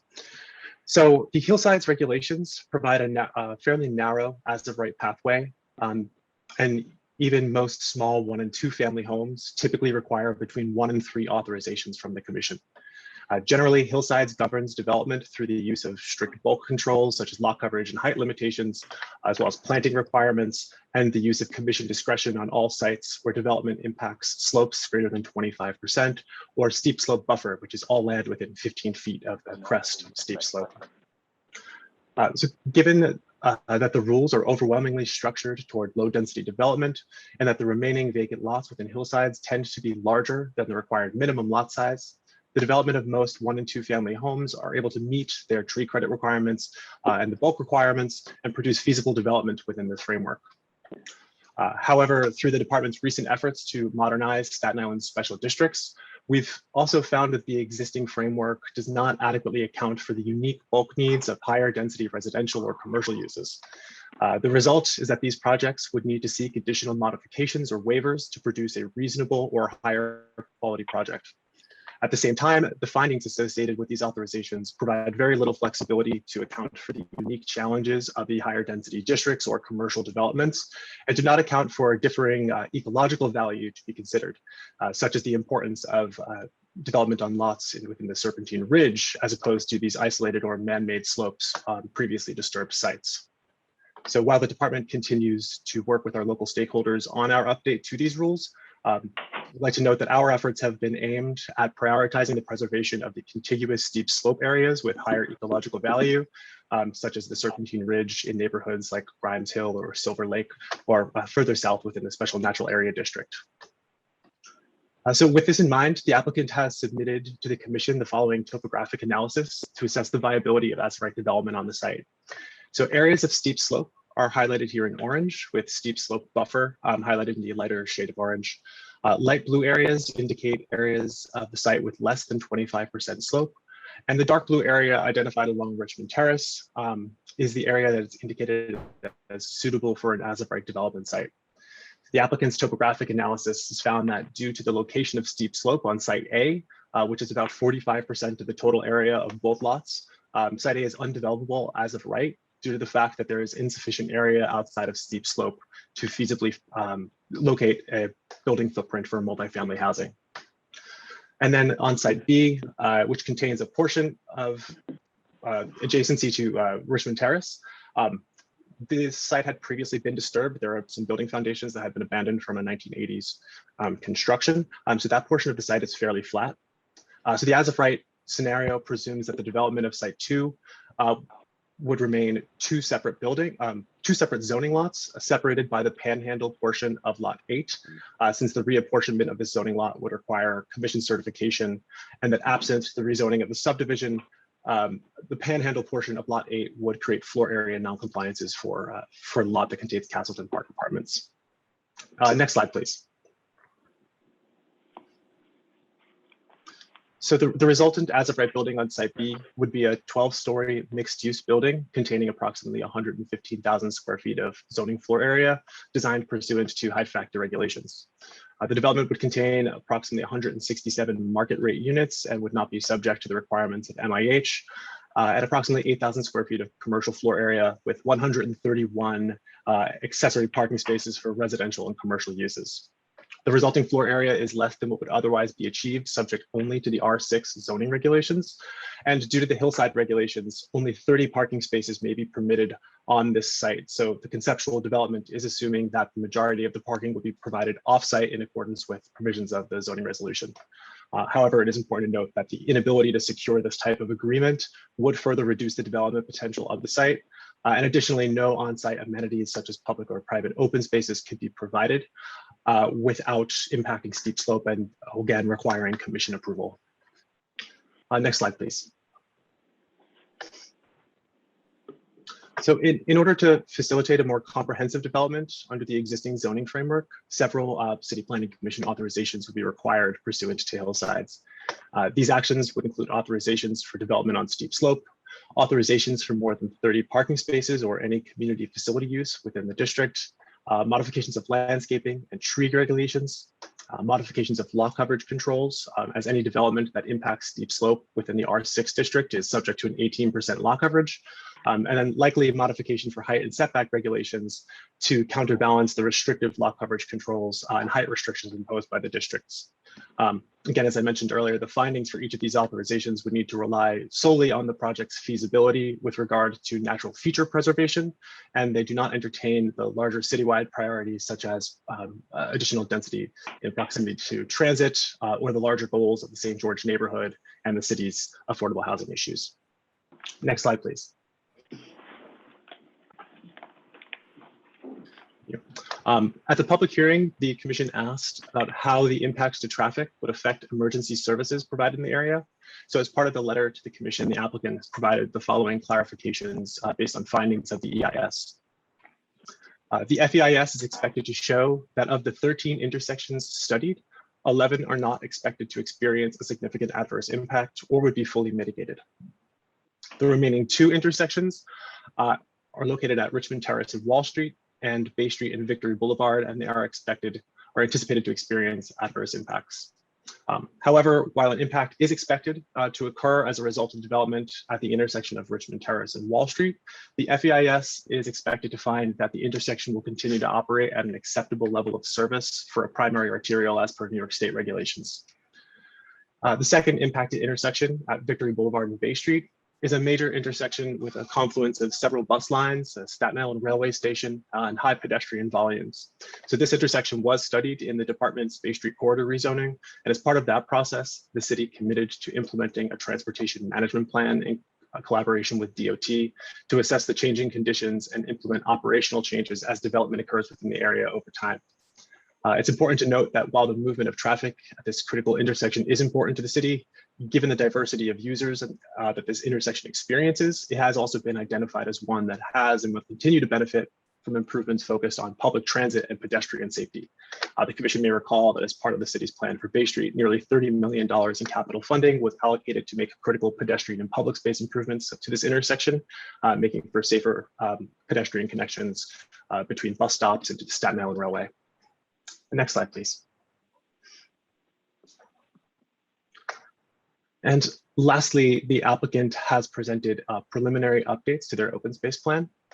So the prior iteration of the plan included a 7,990 square foot passive plaza at the intersection of Stuyvesant Place and Hamilton Avenue, and 2 additional private open spaces located between buildings 1 and 2 and 2 and 3.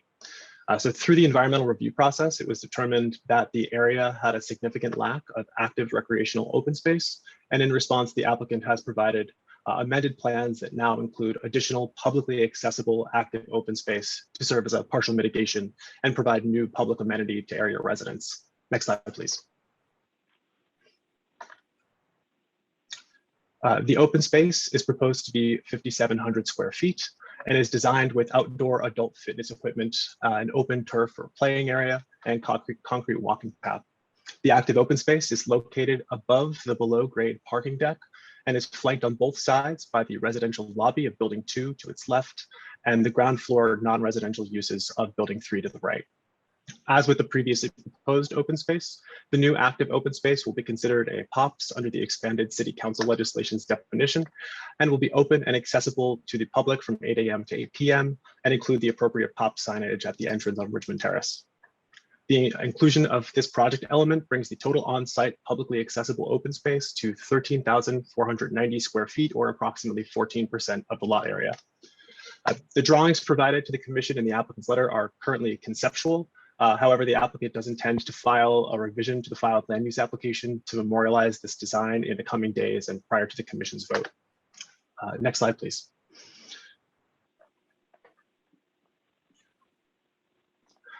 Great. So further detail on all these topics are covered in the applicant's letter to the commission, which again is in your packets. The project is currently scheduled for a vote on Wednesday, September 1st, and I'm happy to take any questions you may have at the moment.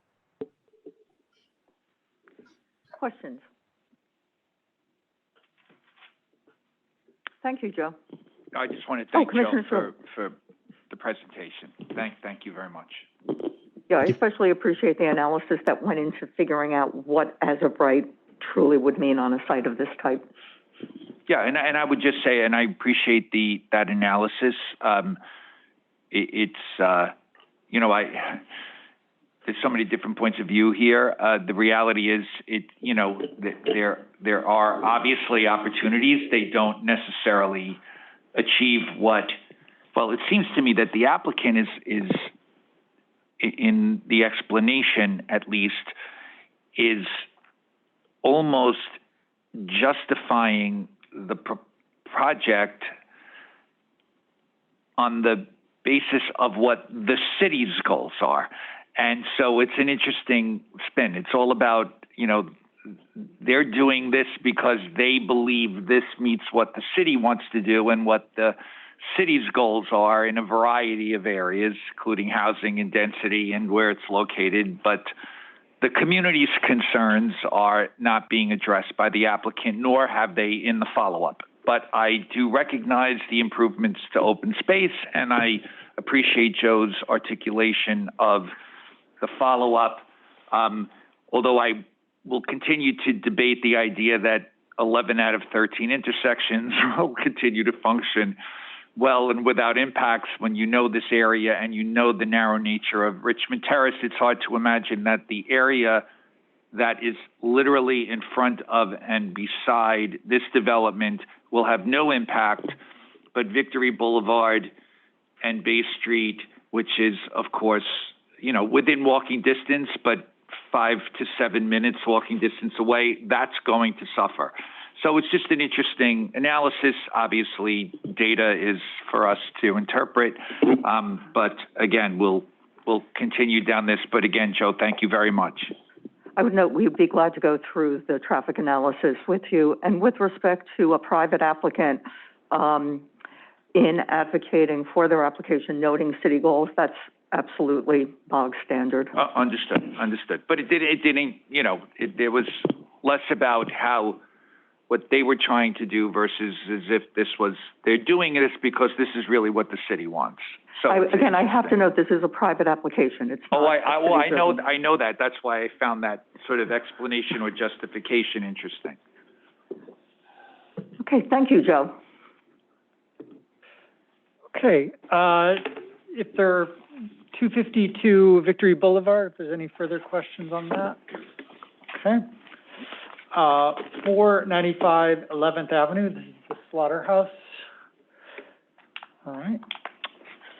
New York Blood Center East, Stephen Johnson is on Zoom to discuss. Here we go. Hello, good afternoon, commissioners. The New York Blood Center public hearing was held on July 29th, 2021. Today, as a post-hearing follow-up, I will be discussing some of the issues that were raised at the public hearing and the response to those issues that were detailed in a letter sent to the commission on Friday. I have about 7 slides in the presentation. Next slide, please.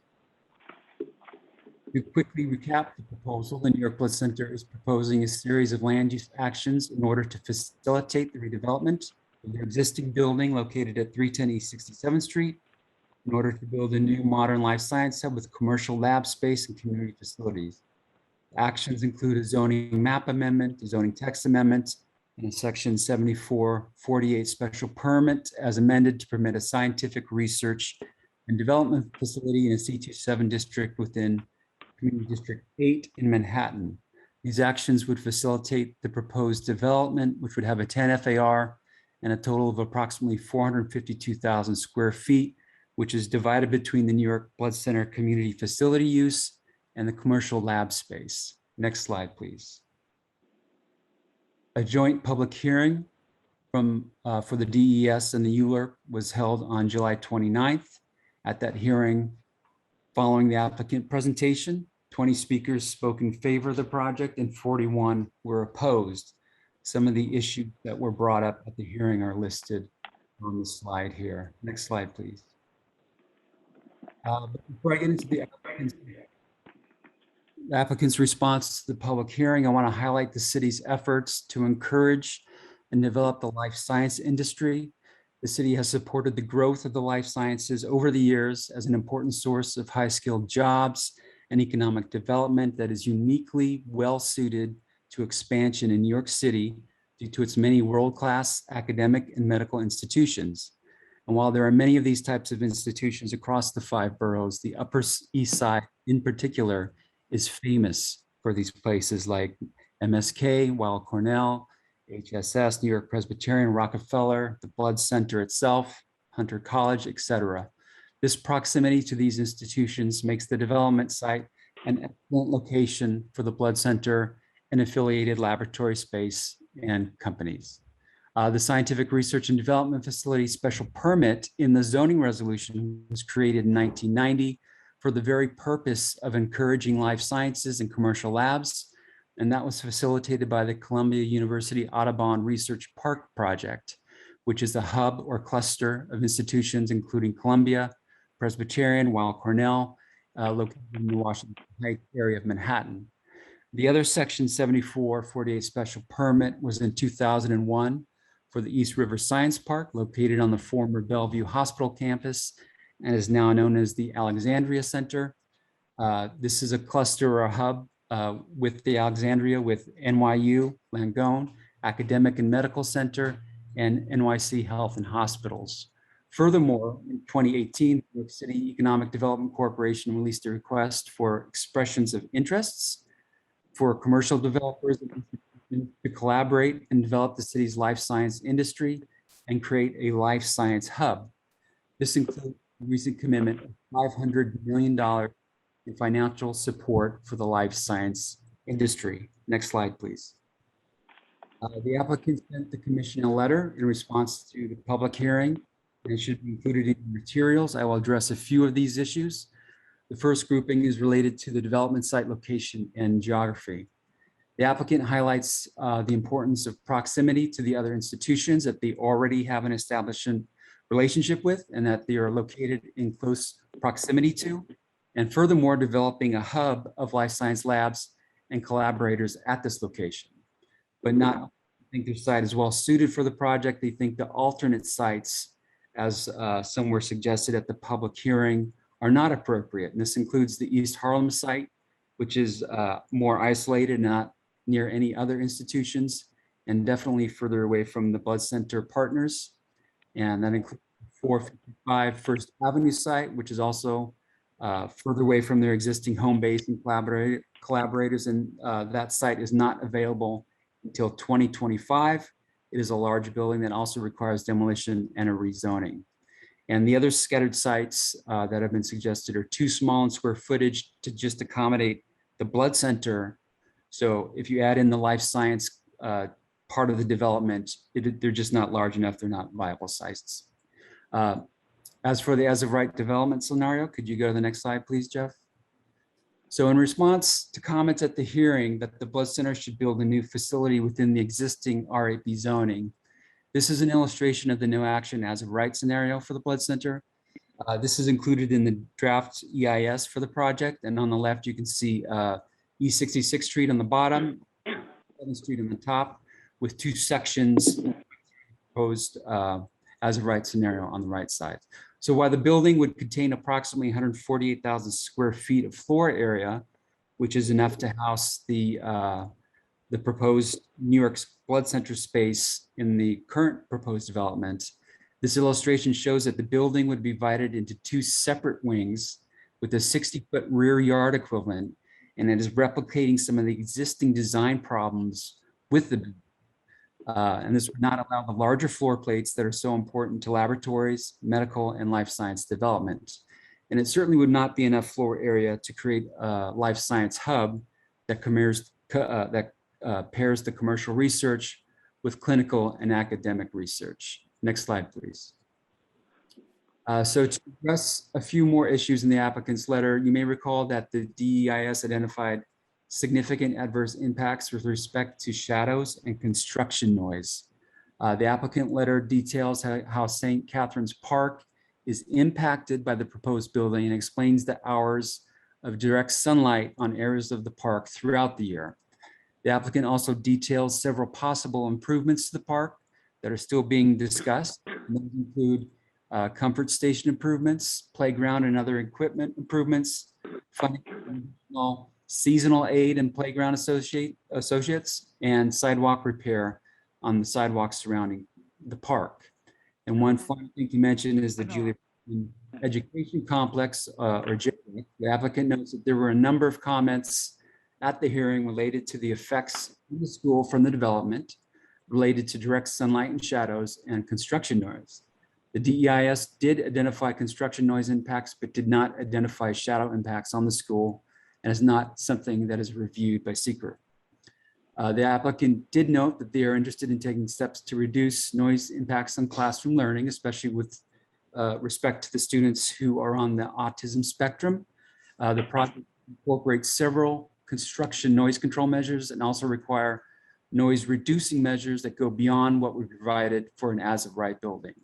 There also may be improvements that could be made at the JREC building facade to lower noise level even further and provide additional mitigation to the most affected JREC classrooms. But this would require JREC giving the applicant team access to the building and to encourage and engage in a collaborative dialogue with the applicant, which thus far the applicant has not been able to start, though they have made numerous outreach. And that winds up my presentation. I'm happy to take any questions.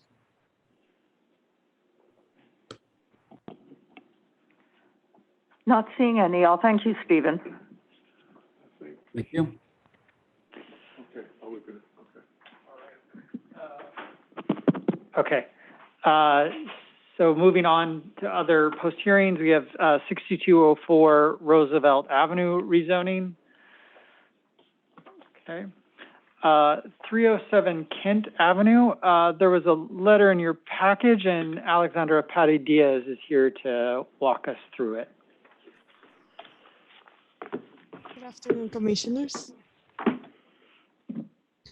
The applicant for 307 Kent Avenue rezoning submitted a letter directed to you in response to the public comments that you heard during the public hearing for this project.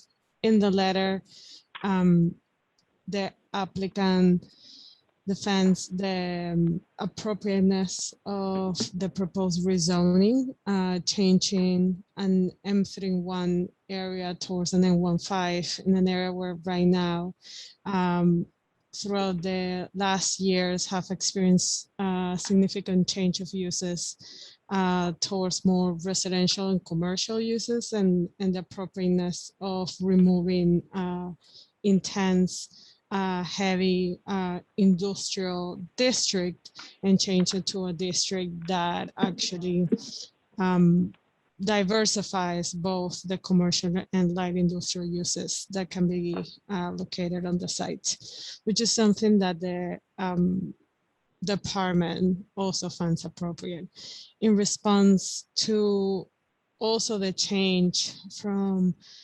M31 to the M14 R6A that impacts the residents of the building that came to the public hearing. As stated during review session, those buildings, current residential buildings located on an within the M3 districts were allowed through a BSA permit. So the proposed rezoning, while mapping the new M15, is also proposing to move the MX boundary in order to also make now these residential buildings into compliance. The letter also explains the appropriateness of the bulk that is permitted on the N15 within the existing context, which not only it's aligned with, it's responsive to the current developments throughout the site, but it's not, also doesn't exceed the heights that are allowed on the western side of Kent Avenue or other buildings in the area.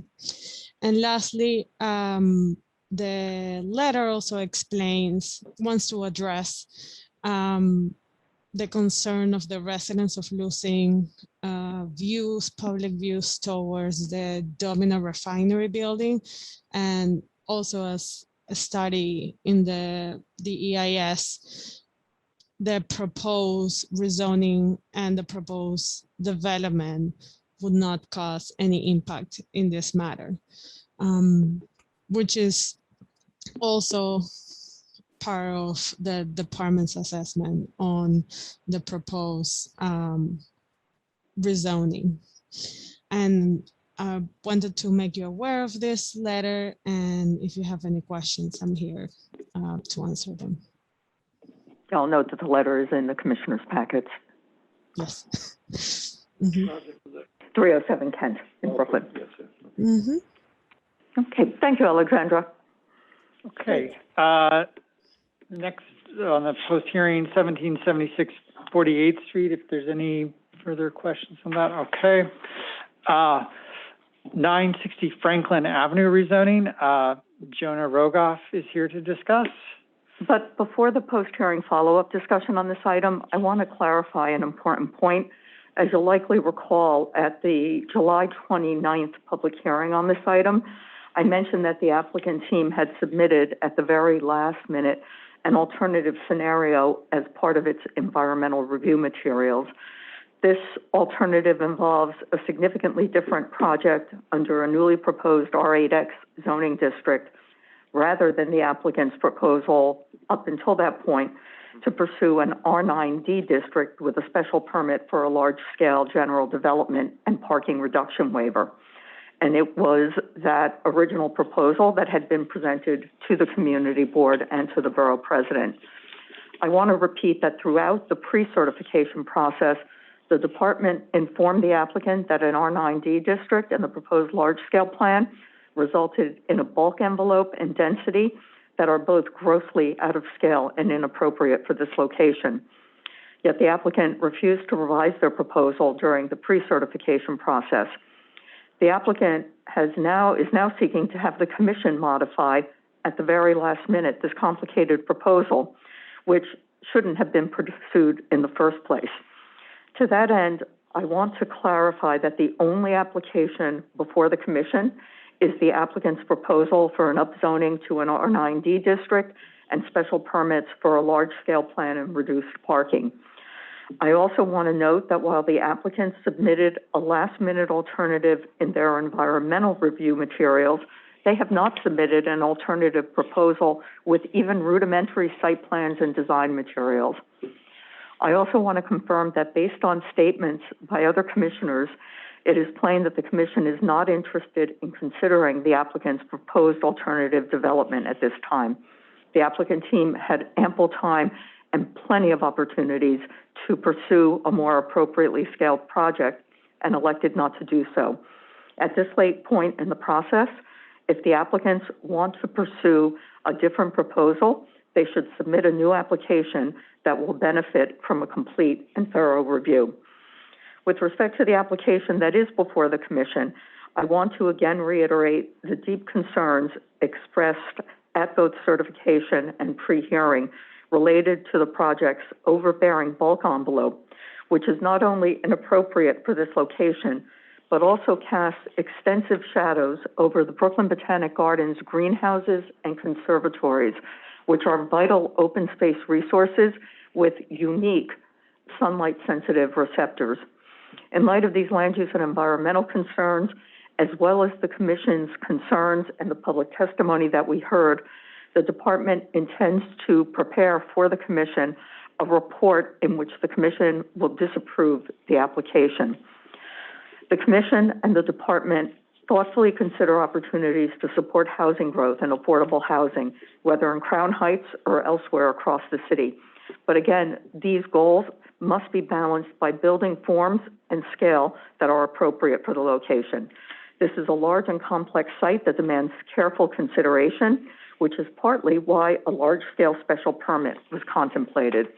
A substantial change to the proposal this late in the process, especially with such incredibly limited information provided by the applicant team, not only undermines the department's expertise and guidance over the past few years, but it also makes a mockery of the public engagement of local residents, elected officials, organizations, and other stakeholders who have voiced concerns about the project.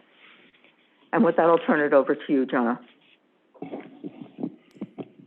Thanks, Marisa. I would just add that we did receive the recommendation from the borough president, who voted to disapprove with no conditions. Other than that, I don't have any further updates, and I'm happy to be available for questions. Questions? Okay, thank you, Jonah. Thanks. All right, moving on, the next post-hearing follow-up we have is 270 Nostrand Avenue rezoning. Josh Vogel is here to discuss. Good afternoon. This is a post-hearing follow-up for an application by BRP East Brooklyn Development LLC for a zoning map amendment and a zoning text amendment to facilitate the development of a 14-story mixed-use building. The application was certified on April 5th and the public hearing was July 28th. Next slide, please.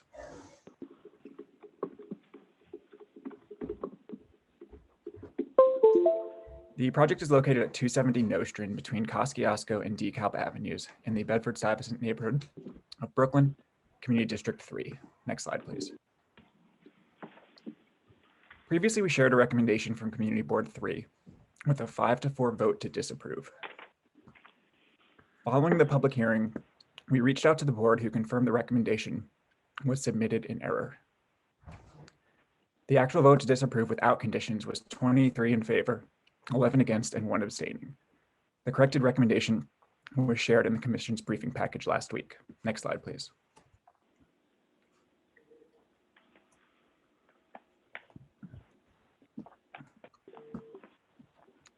As a refresher of the proposed actions, the applicant is seeking a zoning map amendment to rezone the project area from an R7A to an R8A district with a C24 overlay along DeKalb and Nostrand. Additionally, a zoning text amendment is being proposed to establish an MIH area coterminous with the proposed rezoning area mapped with option 2 and the workforce option. As a follow-up to some of the pre-hearing questions from the Commission, I'd like to present an analysis of different zoning districts that would increase density on the site while still mapping MIH, but would be lesser density than the applicant's proposed R8A. I want to note that the proposed commercial overlay is consistent throughout these scenarios. Next slide, please. Today, the site is zoned R7A. If the applicant participated in the VIH program, which is currently mapped at this location, they could achieve an FAR of 4.6, which has a base height of 75 feet and a maximum height of 95 feet. Next slide, please. As a reminder, the applicant proposal is to map R8A, achieving an FAR of 7.2 with a base height of 105 feet and a maximum height of 145 feet. Next slide, please. Now looking at an alternate R7D density scenario, this district would offer an FAR of 5.6 with a base height of 95 feet and a maximum building height of 115 feet. Next slide, please. This next alternative is a blended R7X, R7D district with an FAR of 5.88. This would allow for a maximum base height of 95 feet and a building height of 105 feet on Kosciuszko. On DeKalb and Nostrand, it would allow for a maximum base height of 105 feet and a building height of 145 feet. But as we can see from this massing, this district is more flexible and allows for more articulation. This is our preferred alternative for the following reasons. The benefit of this split district is the lower height on Kosciuszko, where there is an adjacent lower and medium density residential, while allowing DeKalb and Nostrand to take the bulk of the density, adjacent to the M15 district that contains a Home Depot. The blended district and lower FAR creates a building that is more in line with the surrounding context and has more flexibility for moving around density. Next slide, please. The R7X district would be mapped along DeKalb and Nostrand, with R7D mapped 100 feet deep on Kosciuszko. This would still allow for ground floor commercial and community facility on DeKalb and Nostrand as the applicant proposes. Next slide, please. So what does this mean in terms of units? The applicant's R8A district proposes 487 units, of which 144 would be affordable. This is an increase of approximately 146 units, of which 42 would be affordable, compared to the as-of-right R7A. If R7D was mapped, approximately 397 units could be constructed, of which 119 would be affordable. This is a decrease of approximately 90 units, of which 25 would be affordable compared to the applicant proposal. And finally, with the blended R7X, R7D district, approximately 413 units could be constructed, with 124 affordable. Compared to the applicant's proposal, this is a decrease of 74 units, of which 20 would be affordable. As previously mentioned, this blended district allows the site to respond to the surrounding context through reduced building heights on the mid-block and on Kosciuszko adjacent to the R6A district. The 5.88 FAR is closer in density to surrounding R7A and M15 districts. Next slide, please. Following the public hearing and in response to the Brooklyn office's urban design guidance, the applicant submitted revised plans with the blended R7X, R7D district. As we can see in this massing they shared, this updated design steps down to 104 feet on Kosciuszko and includes more articulation in the facade along DeKalb and Nostrand. And thank you. I'm happy to take any questions. Thanks, Joshua, and thank you to the commissioners who had suggested that we do this comparative analysis.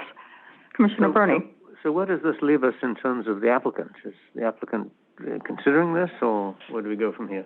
So this is an amendment that the commission can make. They can make this modification, and we, the staff is recommending it. And I will also just say that, in contrast to other applications, this is one where we've shared this proposal with the applicant earlier.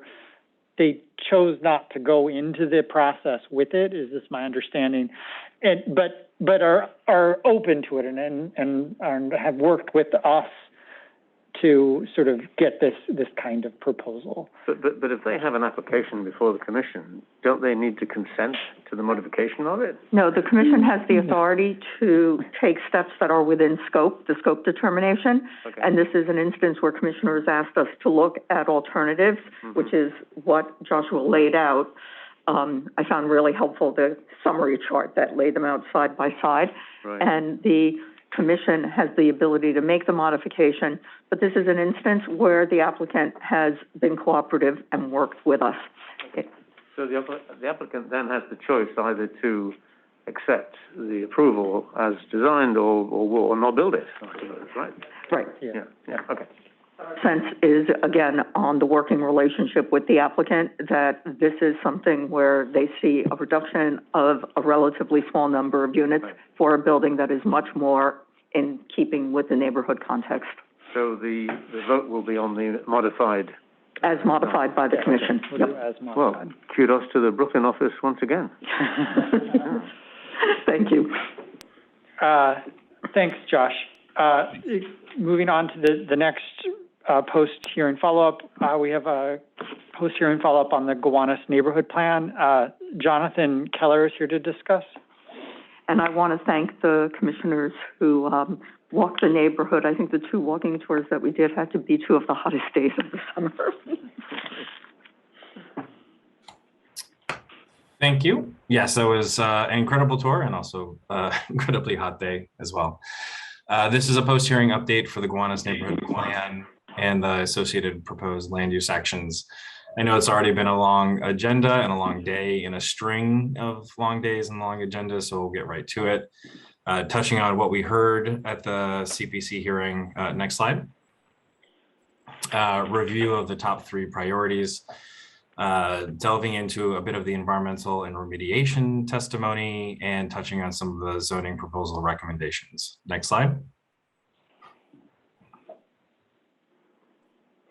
This is a high-level, not exhaustive summary snapshot of the topics heard. They ranged from NYCHA to remediation, sustainability, and resiliency to housing and open space and more. Next slide. Today we will go back one. Sorry. Today we will focus on just a few of these, and there is a good amount to cover and set straight. And we will obviously come back for the second post-hearing and follow up on other items. And looking forward to hearing any questions or thoughts you have. Next slide. As we heard from multiple speakers, and we should note that both for and against speakers supported the top 3 priorities outlined. While all 3 are beyond the land use actions before us, we, along with our agency and City Hall partners, are advancing work across all 3 priorities. For NYCHA and the rezoning task force, these are conversations that will continue into City Council review. Next slide. The CSO priority is also part of some broader environmental questions and issues raised at the hearing. Today, we will review how the city is thinking about CSOs in Gowanus and citywide. And we'll also touch on the broader sentiment of just wait for the in-canal cleanup to be completed before adoption and implementation of the Gowanus plan, as well as concerns raised related to remediation of brownfields in general, and also at the city on site Gowanus Green. I'll also note that I'm here with my colleagues from HPD and also OER in case there's any specific questions that arise that they would be best suited to responding to. Next slide. We heard testimony regarding the sewer CSO analysis, and we also did receive comments from the EPA last Monday. While we are, along with our colleagues at DEP, still reviewing and going through those comments on data and methodological assumptions, I do want to review some of just the important basics in our analysis. First off, the projections of development and population growth to begin with are derived through an analysis framework that seeks to be both reasonable but also conservative, and a snapshot of what could be built in the future post-rezoning adoption. And the CSO analysis takes that principle of conservativeness a step further by assuming that all sites connect to the combined sewer system. In reality, in the future, will all sites along the canal be directly tied into the combined sewer system? That will depend on a number of things that go beyond just this plan. So we have a conservative baseline, and we've layered more conservative assumptions before the number crunching and running begins. And then there are the EPA orders and authority beyond this to protect the canal from being recontaminated. And so I just wanted to note this kind of layered jurisdictional focus should also give us confidence. Next slide.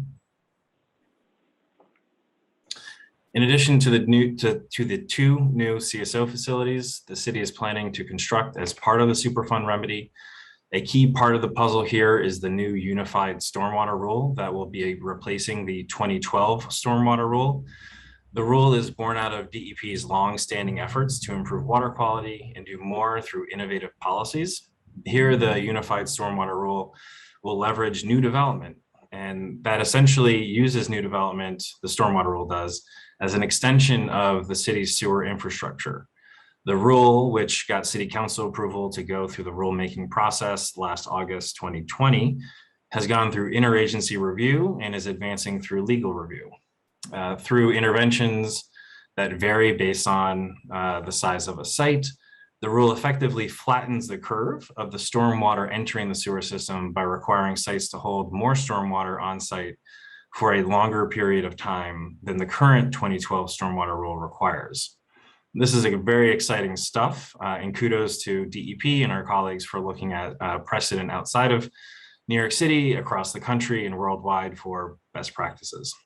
Next slide.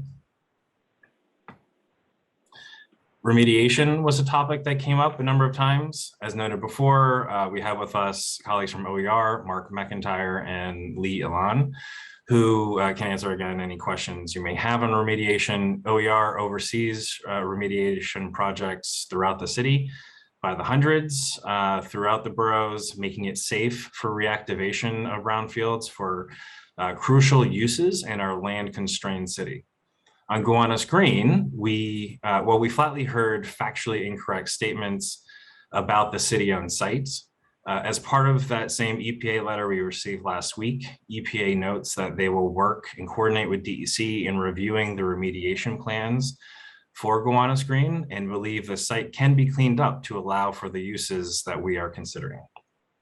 You also should have an updated memo from the development team on remediation precedent and history as well. Next slide. And quickly on this topic, since it was noted often in the same testimonies with the remediation concerns on Gowanus Green, the Gowanus Green site is actually well suited for resiliency strategies and adaptations. The site is one of the more elevated sites to begin with, as you can see here in the flood map. And its size and programming with a park and new streets give it lots of space to grade up. And recognizing future sea level rise, the intersection of the newly mapped LeCure and Hoyt Street intersection will be elevated so that buildings at Gowanus Green will be built above the projected 2100 floodplain. The lowest lying buildings at Gowanus Green will achieve a minimum design elevation of 17 feet, which is 6 feet higher than what is currently required by code. And most buildings will be upland at significantly higher elevations of over 20 feet. Next slide. So to the question of why not wait, the community has been planning and waiting for years for this, and so have all the people who cannot have a voice at the table since they don't have homes here, are too young to engage, or haven't been born. The Gowanus plan, that is the zoning changes and infrastructure and policies and capital projects that accompany it, complement the canal cleanup and really are the other side of the coin. Without the rezoning, the neighborhood would have an incomplete cleanup. The community has also waited too long for brownfields to get cleaned up, and waiting will mean they sit longer and allow contamination to migrate. We believe it is crucial to spur remediation of these sites, especially canal sites, as soon as possible to support the overall cleanup. We cannot merely stand still. Not planning for cleaning up the upland sites through redevelopment would leave those sites fallow in their toxic state and jeopardize all the federal cleanup work. Therefore, rather than thinking of putting the cart before the horse, we should really say that there are two horses, the in-canal cleanup and the neighborhood plan. Both pulling the clean Gowanus cart, while one cannot do the job, both can. Next slide. I want to touch on some of the recommendations we heard at the hearing and in the community board resolution related to the zoning proposal. including expanding ground floor requirements, mandating the Gowanus mix, etc. At this point, I do want to note that last Friday, the Brooklyn Borough President held a press conference to announce his conditional support for the neighborhood plan, including conditions related to NYCHA funding. The BP shared a summary of the recommendations, which you should have in your package. We are still awaiting the full formal submittal, which we hear is much longer, and we'll share that with you as soon as we have it. Next slide. The CB6 resolution did include some recommendations around the zoning proposal, including limiting permitted obstructions, curating the Gowanus mix further and mandating it, and expanding the ground floor requirements to frontages by NYCHA. First, permitted obstructions are crucial for buildings accommodating modern day and evolving building codes, especially in a flood zone where mechanicals need to be elevated. Next, expanding the ground floor requirements is not supported since these frontages are not existing or future commercial corridors. I will note that the zoning allows for non-residential uses at these frontages, but they just are not required. And lastly, mandating and further curating uses are not supported by the department and is inadvisable. In developing the Gowanus proposal hand in hand with the community, we also looked broadly at mixed use development and what is feasible. What we found, and this is the Department of City Planning, was that it is very hard in most cases to mix residential and non-residential. It depends a lot on the site and economic conditions and the types of uses being mixed, et cetera. The report did find that Gowanus is one of the few optimistic places for mixed use, which was very encouraging to us. We took from that we could be somewhat more ambitious here, but we need to tread carefully with our proposal. Mandating the Gowanus mix would mean we get nothing, and further curation means that there are less uses developments can choose from when trying to create successful mixed-use buildings. Next slide. Lastly, for this presentation today, there was a healthy discussion between Commissioner Ortiz and Councilmember Lander at the beginning of the hearing, and I wanted to offer some thoughts and information based on what I heard. First, we share the values of getting this right sizing the proposal to make sure that we have successful developments in corridors. That's important. And also balancing the community's concerns, urban design principles, and feasibility in market analyses. On the projections for retail in the community that I heard last time, I would note that the increment is actually 353,000 square feet of local retail and not 600,000 square feet. That is still north of the commissioner's belief in the capacity of the neighborhood, but not as far away. And relatedly, I would note that the projections for local retail are not derived from sites within proposed ground floor requirement frontages. The local retail projections are in part derived from other seeker standards and assumptions and what we heard from known proposals. So even if one believes there is a gap between supply and demand in the neighborhood, here it is not due to the requirements in those frontages. Next slide. Lastly, and maybe more importantly, and back to again to our first point that we share the same values, and earlier about treading carefully with our mixed use proposal, we actually are not proposing a huge increase in the amount of frontages having ground floor requirements. Indeed, 4th Avenue already has fairly prescriptive ground floor requirements. Today, there are 43 frontages you see here in blue with commercial ground floor requirements. In our proposal, we are adding just 7 additional frontages along 4th Avenue. Importantly, we are also making the ground floor requirements more flexible by expanding the permitted uses to all non-residential uses allowed in the underlying C44D proposed district. Elsewhere in the Gowanus Special District, we are adding ground floor requirements, again, expanded permitted uses along existing or nascent commercial corridors, Union Street, 3rd Avenue, and Smith Street. Where we deviate from standard practice is around Thomas Green Playground and the Canal Bridge crossings, which, as we've stated previously, particularly Thomas Green Playground is such an important space where we believe there is an urgent need for ground floor requirements to keep the space from feeling privatized, and that the proposed density, height, and application of the Gowanus mixed use incentive can encourage and accommodate these ground floor non-residential uses. Next slide. And with that, we'll be happy to take any of your questions and look forward to coming back in the coming weeks. Your comments? Yes, Commissioner Burney. Yeah, thank you, Jared. On the issue of CSOs, it seems to me that it's obviously a good thing to have stormwater retention in new buildings. And what you're doing by that is not further exacerbating the stormwater problem when it rains.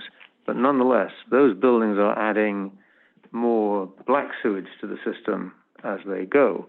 And unless the city is doing other things to reduce the CSO input into the canal now, it's not actually going to get better, it's going to get worse. Which part? The actual combined sewer overflows? Or? Yeah, there will be increased combined sewer overflows as a result of this development, unless the city starts to separate the stormwater from the black waste on the streets, or provide additional detention of sewage, as I know they're proposing in a limited way. But I think they're underestimating the problem at this point. Sure, I mean, that is exactly what the analysis looks at, that the new buildings will, and again, I sometimes get this mixed up, there's retention and detention, but in either case, the new stormwater rule will, flatten the curve. So yes, there will be more sanitary flow from the new development, but the stormwater rule will actually be so great that there will be a reduction in CSOs. I think the comment letters that we've received, the comments that we've gotten from others are things that we are looking at. And if warranted, we would, update our analysis. But the analysis does show that the CSOs actually do go down despite having all this, this new population in the rezoning area. Yeah, I don't quite see how that works. But anyway, I mean, my point is that some people seem to think, oh, great, the canal's all going to be clean and everything's fine. But actually, we are going to continue to have CSO discharge. But my other question, and we're going to talk about this later, was the open space comment that people have made. And do that next time. Yeah, so thank you for actually asking the question. I think I went over it. I jumped over that bullet point in my talking points. We will be coming back on open space comments and also the WAP comments. I did want to note that there were comments particularly related to shadows, the shadow impact on Thomas Green Playground. We are considering a commission mod that could help reduce the shadow impact on the pool. I was hoping that we could share it today. We need a little bit more time for the analysis that we can share what that effect would be. And we'll be able to come back to you on that on the 30th with that. So we're planning to follow up on the open space part of the testimony and what we've heard next time. Yeah, okay, thanks, Jonathan. Sure. Thank you. Commissioner Cirillo. Just a quick question, given the borough president's in his sort of conditional approval referencing the desire for a capital commitment to NYCHA, and also recognizing sort of the non-direct land use implications to the application, but given that it was one of the borough president's recommendations, at least conditionally, and the councilman's subsequent sort of support of that recommendation, will there be any input in post-hearing follow-up on that particular recommendation, where the city stands on that, or what discussions are or perhaps might be taking place between now and when this comes for a vote? So yes, I mean, I think the answer is that is something we are actively working on with City Hall and NYCHA and our partners, including the Tenant Association and the council member. I think in my talking points, I noted that this is something that's going to go into City Council review. And I don't think there may be updates next time we come back. And we can try to see if we can, and that's in 2 weeks. But I think this is going to be something. I think we have to be realistic about the fact that this will be concluded between City Hall, NYCHA, Borough President, Council Member. after we make our land use determination. But I can assure, as Jonathan has, that these conversations are front of mind and are underway. Understood. Thank you. Thank you. Sure. Nice screen background, Jonathan. We like the screen background. Well, thanks again, Amrita, the Renaissance planner, produced it. Vice Chair Knuckles? No, I'm Okay. Okay. Thank you, Jonathan and team. Sure, thank you. Okay. And our final post-hearing follow-up item, the citywide hotels. I will just say that staff is working on a comprehensive response to the issues that have been raised, and that they'll be back at the next review session to discuss. But if we have, What is the vote? It hasn't been set yet. It's not on a ULURP plot. Okay. Yeah. Because it is a text amendment. Yes. Okay. And I think that's it for the day. Thank you all for the round robin of staying in our seats. Yes. Yeah. Appreciate it.